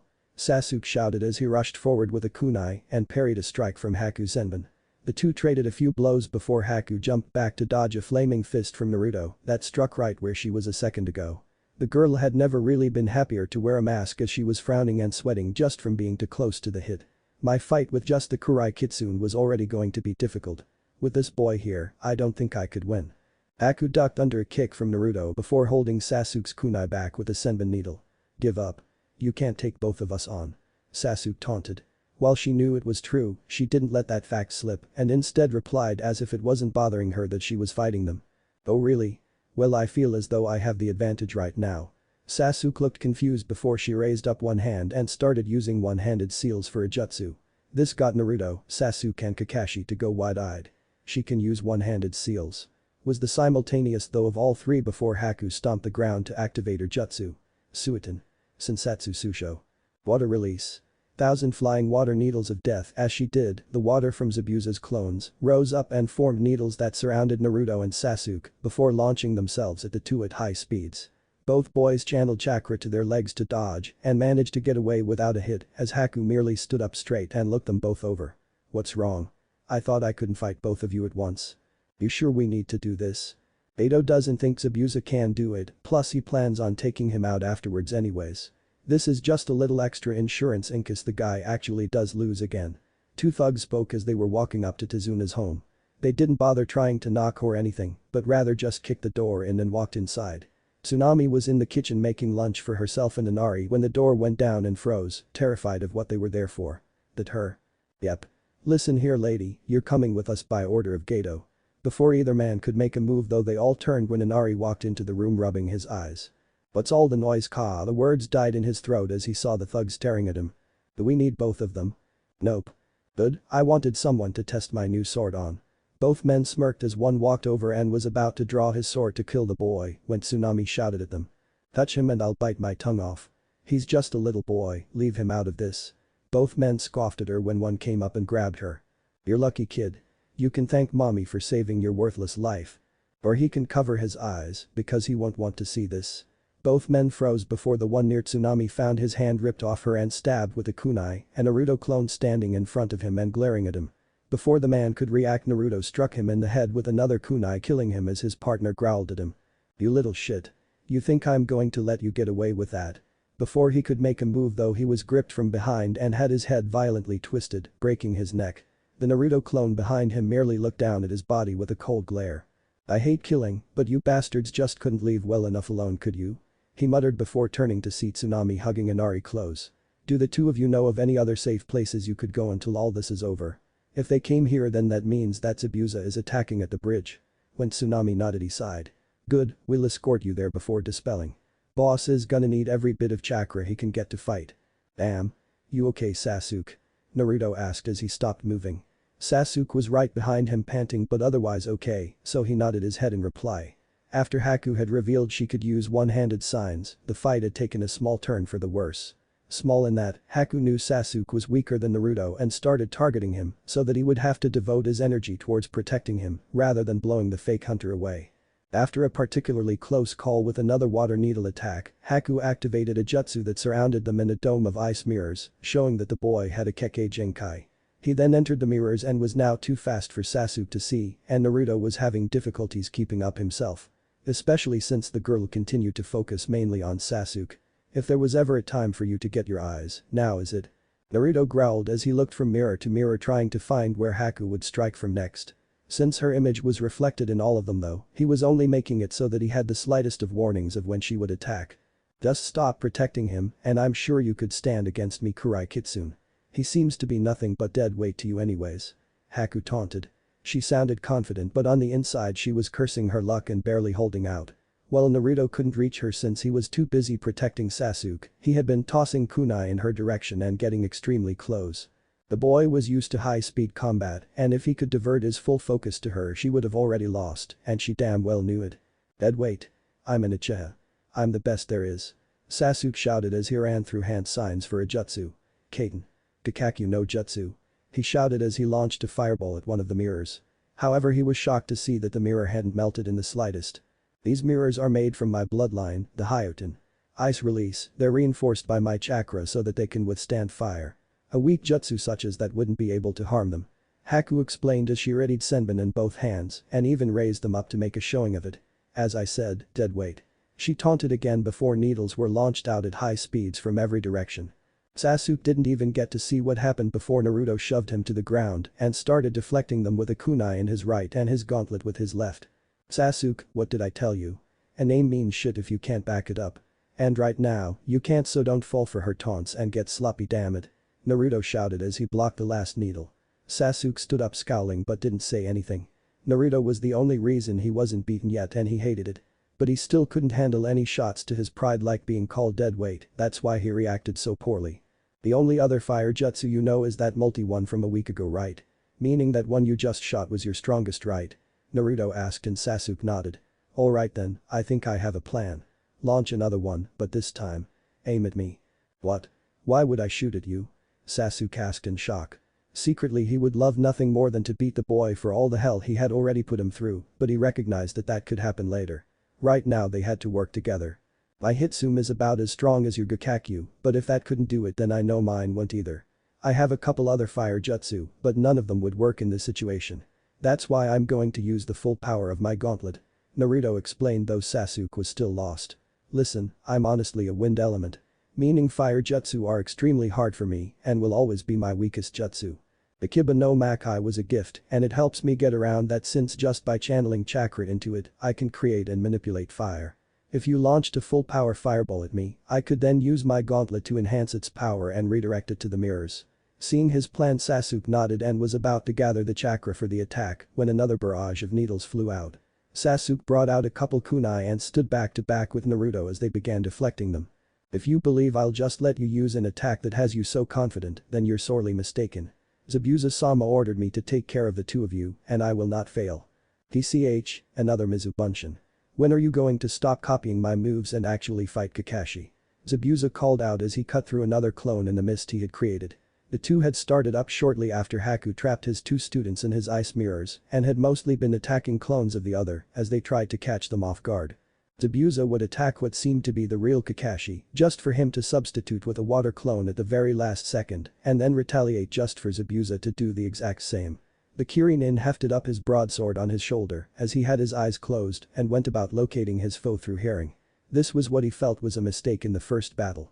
He tried to go against Kakashi's Sharingan head-on. A retarded strategy even if the man wasn't a true-blooded Uchiha. You never go against those eyes straight on unless you know you're vastly superior. Kakashi was S-ranked and he was A, even without the eye charging head-on was a stupid idea. Kakashi used to be A-ranked like himself.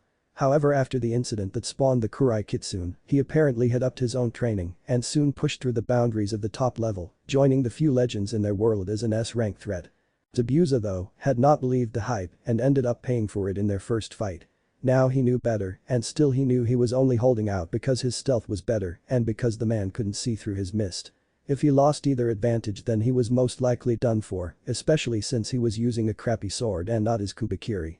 Pain. Hasenka no Jutsu.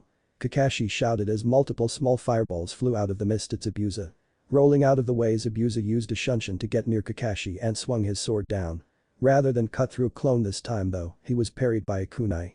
You know, if you still had your real sword I might not have tried this, Zabuza. It was then Kakashi noticed due to their close proximity that the man had both of his eyes closed. Oh? You've been fighting based on hearing alone? That's pretty good. Spare me the compliments. If I opened my eyes you'd catch me in a genjutsu and that would be the end of it. True, but not all genjutsu are side-oriented, you know. He replied, getting the man to gasp and jump back as Kakashi whistled.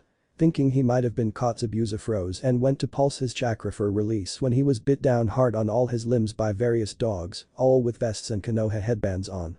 What kind of genjutsu is this? Zabuza shouted out as he opened his eyes to see the dogs holding him in place. Kakashi just chuckled, getting the man to look at him. Not a genjutsu, I lied. I summoned those dogs during our little game of hide and seek in the mist quietly. They've been waiting for the opportune moment to pounce this entire time. But how could they track me when they couldn't see me? Kakashi just flicked at his nose, making Zabuza feel stupid that he didn't notice it. When your eyes don't work, just follow your nose. These are my specially trained ninja hounds, only an Inyazuka hound could possibly match them. It's over for you, Zabuza. Damn it. We need an opening. Naruto shouted as he deflected more needles away from him and Sasuke. Things were starting to get out of hand.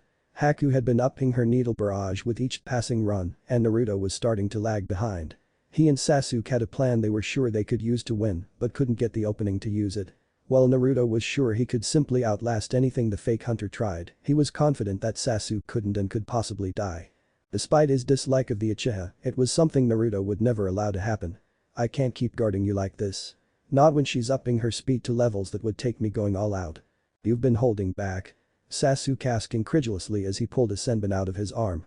This bit of information really got on the boy's nerves because if Naruto had been holding back, then why didn't he stop and simply destroy his opponent? My full power can't be used when allies are nearby. It's too destructive and I don't have that much control over it. You might get killed in the backlash. So that was why. Well, Sasuke was torn between hating how Naruto seemed to be casually dismissing his strength and slight happiness at how he refused to risk harming his teammate. Seeing Haku ready another attack, he shoved the thoughts to the side and focused on keeping himself safe so that Naruto wouldn't have to. Come on, focus. I'm not going to rely on Naruto to protect me. I can do this. I just need to see her and then I can counter, Sasuke thought as he kept his eyes focused on the mirrors. With a slight twitch the senbons started flying and while Naruto was deflecting them with ease, Sasuke was barely holding them back and even saw the blonde blocking a few that were coming at his blind spots. Come on, focus. He kept straining his eyes as he blocked more of Haku's attack as he slowly came to see a small shadow moving from mirror to mirror. Focus. The next barrage came and Sasuke was staring to do a little better as the shadow seemed to gain a human shape. Almost. Sasuke suddenly tossed his kunai at one of the mirrors as the needle stopped just as the shadow seemed to jump into it. Naruto smirked over at his comrade as the raven-haired boy pulled out another kunai. Finally starting to see things, aren't you? Sasuke just smirked back at him. Haku however was having different thoughts. He's starting to catch on to me like the other one. I need to end this now before it's too late. Preparing more senbon in between her fingers for an assault. Haku quickly leapt out of the mirrors and started launching pinpoint strikes at her enemy's nerves. However, it was not to be as Naruto was still able to block every strike coming for him and Sasuke was able to as well, though with some effort. Again, just as Haku returned to her mirrors a kunai bounced off it. This time though it was far closer to actually hitting her and she knew it. Looking up at the boy she gasped at seeing Sasuke. Your eyes. Sasuke looked confused as Naruto looked over and grinned. Well, someone finally caught up. Seeing Sasuke was still confused he pointed to the kunai in his hand so he could see his reflection. A grin matching Naruto's broke out upon seeing the red eyes with one tomo in the left and two in the right. Sharingan. He whispered as he looked back up and smirked towards the blonde as he got into a ready stance. What do I say we use that plan of yours now? I say it's about damn time. Naruto shouted back as another barrage of needles came from the mirrors. Now that he had the Sharingan, Naruto didn't bother to protect Sasuke but rather deflected all the needles aimed at him. It wasn't needed anyways as Sasuke blocked them all himself before turning to Naruto and running through hand signs as fast as he could. Pain. Kakakyu no Jutsu. He shouted as he launched a large fireball towards his teammate. Naruto grinned and charged chakra into the gauntlet on his fist before seemingly reaching out and grabbing the fire. With a large yell his chakra output spiked noticeably as he seemed to raise the fireball above his head, his eyes closed in focus with a bit of sweat rolling down his face. This is stronger than last time Sasuke. You really have improved. But now I'm gonna show you just why I'm a B-rank ninja. The fire in his hands flared before growing larger and turning a light blue as the flames intensified. Sasuke watched in awe as Haku was in her mirrors staring in shock. I can't let that hit me. I'll be finished. She thought as she began to launch senbon at the blonde as fast as she could. Sasuke saw and was about to move when Naruto shouted. Duck. Now. Sasuke hit the ground as Naruto spun around and began to swing the fire around himself, melting the senbon before they could hit. Even after the threat of the needles was gone he didn't stop but rather kept spinning, spreading the blue fire into a ring around himself. Take this. Naruto suddenly stopped spinning and pulled his gauntlet out of the fire before reaching back and punching the ring directly in front of him. The result was instant. The ring expanded and blasted all the mirrors, barely going over Sasuke's head as he felt the heat from the jutsu across his back. The mirrors when hit shattered on impact. Realizing she wouldn't be able to recover her technique Haku cut the chakra to it and leapt out of a shard only to see Naruto in her face before she could react. He quickly punched her in the stomach, getting her to fold over his face before he delivered multiple punches to her chest and finished his barrage with a spinning kick to her face that sent her rolling along the ground. So strong Sasuke muttered as he stood up. He could easily see, especially now that he had his bloodline, Naruto was far more powerful than a genin. In fact, he'd say he should be a jonin with the strength he had. So why was he still at the lowest rank in the system? Why hadn't he been promoted yet?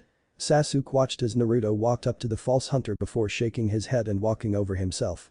That was a problem for another time. So what are we gonna do with her? Naruto shrugged his shoulders before looking over to where they heard sounds of chirping birds. The mist began to clear and they saw Kakashi dash forward with a hand of lightning and stab Zabuza in the chest. Don't know, but for now we'll tie her up. With Zabuza gone, things should be simple now. Naruto said as he reached into his pouch and pulled out some metal wire and tied the girl up so that she couldn't move. That was when they heard the tapping, like wood hitting concrete.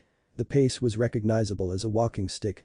Everyone turned to the noise to see a short man in a business suit walking up the unfinished side of the bridge. Boy Zabuza, I see you fucked up yet again huh? He sneered before actually seeing Kakashi pull his hand out of Zabuza's chest. Oh my, you truly did fuck up haven't you? He mocked as Zabuza weakly turned his head to the man. Beto he muttered before facing Kakashi again. Take care of Haku for me. We'll try our best Zabuza. Kakashi promised as the Kirinin closed his eyes and collapsed. Kakashi turned to face Gato as the mist finally cleared up showing that he had hundreds of bandits behind him, all looking at the ninja with grins and sneers. Ah, so much for the demon of the mist more like kitten. Now you, ninja. Stand aside and let me kill the bridge builder and you'll be allowed to live. Gato ordered. Kakashi calmly walked up to Sasuke and Naruto, seeing they had defeated and tied up their opponent before nodding. "Good job you two," he said, clearly ignoring the businessman, much to his irritation and rage. "How are your two on injuries and chakra?"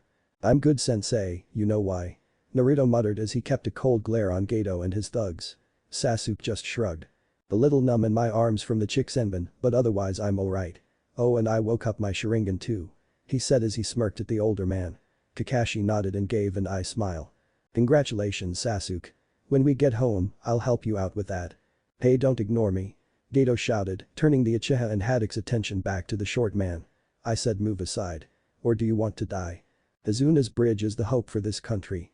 We're not about to let you stop him. Today, you fall Gato," Kakashi calmly declared. Gato snarled before waving his arm forward to get the man to charge at the three. Haju Kage Bunshin no Jutsu. Multiple shadow clone technique. With a large blast of smoke the bandits froze because when it cleared was an army of the blonde boy, all glaring at him the way the original was just a few seconds ago. Even Gato was scared stiff. "I'm gonna give all of you one chance," Naruto spoke. "Leave Gato and this country for good or die here and now." The bandits barely took any time to think as they started to run back to the ships they had to bring them there. A few even tripped over themselves and were slightly trampled before struggling to their feet and running away. Yet all of them had left Gato, gave him a wide berth in fact, as they ran. Said businessman had fallen on his ass and was staring up at the army the boy had summoned in fear as the original calmly walked forward. "Wait." Gato cried out as the boy kept his slow walk forward. "I'll give you whatever you want. Money. Land. Women. Power. I'll give you anything. Just leave me be." He cowered as Naruto stopped in front of him. He waited with bated breath before Naruto struck him hard in the head, knocking him unconscious. He quickly tied the man up before dispelling his clones and walking back. "You couldn't give me what I want," he muttered as he rejoined Sasuke and Kakashi. The elder merely nodded his head as Sasuke looked impassive at the display. Inwardly he was both awed and jealous. Mainly at how Naruto had made so many Kage Bunshin with such ease. He was also fully expecting the blonde to just kill Gato and be done with it, but apparently Naruto had different plans. The 3+2 captives calmly walked over to a seemingly empty portion of the bridge before the air seemed to shimmer and Tazuna and Sakura appeared. "Good work keeping Tazuna hidden with your Jinjutsu Sakura," Kakashi complimented before facing said bridge builder. He had picked up the hunter and was holding her under his arm as Naruto had Gato over his shoulder. Sasuke merely had his hands in his pockets as he looked on impassively. "Tazuna, Nami's troubles are over. Naruto," he told before turning to his student as the blonde merely dropped the man at Tazuna's feet. The old drunk's face went wide with shock before he smiled back at the ninja. "Thank you for everything. You've saved our country." He bowed to them, getting Sakura and Kakashi to look a little sheepish while Sasuke merely smirked. Naruto though had a look of detachment as he picked Gato back up. "Let's just head back to the house. I'm tired from today and I just want to sleep," he muttered before walking away. Tazuna just looked at him as Kakashi sighed but started to follow with the rest walking up shortly after. "Make a true team. Where is that guy? Seriously, I kinda figured yesterday was a one-time thing." Koji shouted out as he was pacing back and forth with his arms crossed. Sakuya was leaning against a wooden stump in the training ground, catching up on some missed sleep as Naruto just sat nearby petting Kairi and watching Koji pace. "You think you or Sakuya could prank him again? Maybe get him to stop being late by it." "I don't think it'll work twice Koji. Plus, I don't want to waste possible supplies cause he said we got a test," Naruto replied before Kairi barked. Koji turned around to see Kakashi walking up with an eye smile and a wave. "Hello. You're 3 hours late you fucking ass," Koji shouted, waking Sakuya up from her sleep. She stretched for a second before standing with a yawn as Naruto also stood up, setting Koji's partner down for her to run back by him. "Well you see, a black cat crossed my path so I had to take the long way around to ward off bad luck." All three children knew this was a lie somehow, but he continued as if nothing was wrong. "Now, for your test." "What is it?" Sakuya asked as he reached into his pocket and pulled out 2 bells. He showed them the items before tying them to his waist. "This is the test my sensei put me through and his sensei before him. You have to do everything in your power to get a bell by midday. The one who doesn't get a bell will be tied to the stump and go without lunch as well as be sent back to the academy." This got one to widen his eyes in fear of failing, one to narrow his eyes, and the final to simply look confused. "But there's only 2 bells. It's like you're purposely setting someone up to fail," Sakuya stated and Kakashi nodded. "I am, and your point is?" When none of them had an answer he looked from face to face and nodded. "Alright then, start," he called out. In an instant Koji threw down a smoke bomb. When it cleared, all three were gone. Huh, I kinda expected one to straight out attack me. Guess they know the purpose of hiding. Well, I'll give them 5 minutes before I actively search for them. He muttered to himself as he looked around. Let me go, Koji. I need a bell. I'm not going back to the academy. Naruto shouted before the older boy smacked him in the head and shushed him. Something's not right with this test. He muttered as Sakuya nodded in agreement next to him. My 2-sen never said anything about a 3-man team. It's always 3 genin and a jonin. Always. So why would he purposely fail one of us? It doesn't make sense. Yeah, I mean, he can't do that, can he? He has to either pass or fail all of us together, not only one. She added, which is when Koji's eyes widened before he face-palmed. Of course, together. Man, I'm an idiot. He dropped his hand and grinned. It's gotta be a test of teamwork. The bells are meant to drive us apart so we fail no matter what. But if we work together, then we can get them and prove we're ready to be ninja. I can't believe I didn't realize it. Teamwork is the first thing an Inyazuka is taught since we work with our ninkin from young ages. Naruto looked confused as Sakuya nodded her head in agreement. But what if you're wrong? What if we get the bells but he still fails one of us? Naruto asked the elder boy. Koji just shrugged. Then I'll give you my bell. I'm rookie of the year. Another semester at the academy wouldn't hurt much. The blonde seemed satisfied with this, so he nodded as Koji started to think of a plan. He would suggest something, and then Sakuya or Naruto would add their opinion. Both showed surprising ingenuity that Koji guessed was from their shared love of pranking before they all agreed on a final plan. Okay, waiting time is up. Time for me to start hunting them. Kakashi muttered to himself as he walked out to the woods surrounding the clearing and looked around. He didn't make it very far before he activated a tripwire that launched kunai at him. Showing his skill as a jonin, he dodged each with ease. He even managed to catch one by the ring and swing it on his finger lazily. You're gonna have to do better than that, kids. He called out while walking before activating another trap. This time he chose to deflect the kunai, though he noticed a couple weren't even aiming at him, but rather they shot past him and activated other traps that continued to launch more kunai at him. Since he was stuck defending, he couldn't close his eyes fast enough when Sakuya jumped out and launched a few flash bombs directly at his face. As he was blinded, he heard more kunai being thrown and dodged just to hear something run past him, narrowly missing him as he used a shunshin, body flicker, to get some distance. Okay, that was a good try. Was that all her or did the others help? We win, Sensei. Naruto called out as he looked confused before looking down to see that the bells were gone. The three walked out with Koji smirking as he and a grinning Naruto held a bell with Sakuya smiling along with them. But that was fast. Kakashi remarked before shaking his head. I take it the kunai I dodged after the flash was aimed at the bells. And the figure that almost hit you before you ran off was Kairi jumping for the bells. Had to make it convincing, you know. Koji added on as Kakashi nodded. While he took it easy on them, he was still surprised to see that they had gotten the bell so quickly. Alright, that was a great plan.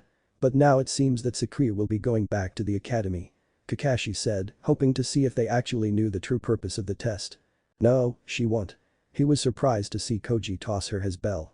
We realize this is supposed to be a test of teamwork, but if you really want to be an ass and fail one of us, then I agreed to take the fall, since I'm the one who brought us together and risked failing. He was then surprised to see half a bell thrown at him and turned to see Naruto had broken his bell in half. No way, I was gonna charge in like an idiot if not for you. Plus, Sensei never said we needed a full bell. A broken one should work, right? He grinned as he held out his half towards their sensei, who looked from face to face with a stern expression. Is that your final answer? All three nodded, so he smiled. Congratulations, you all pass. Koji was right. It was a test on teamwork. And at the same time, Naruto came up with a way to pass all of you within the rules too. He's right. I never specified that the bells had to be whole. Said boy grinned as he rubbed the back of his head. Alright, you three, take the rest of the day off and meet back here tomorrow for training and missions. Jana. He ordered as he disappeared in another shunshin. As soon as he was gone, Koji turned to his teammates with a grin. That was awesome. And thanks for the save attempt, Chibi.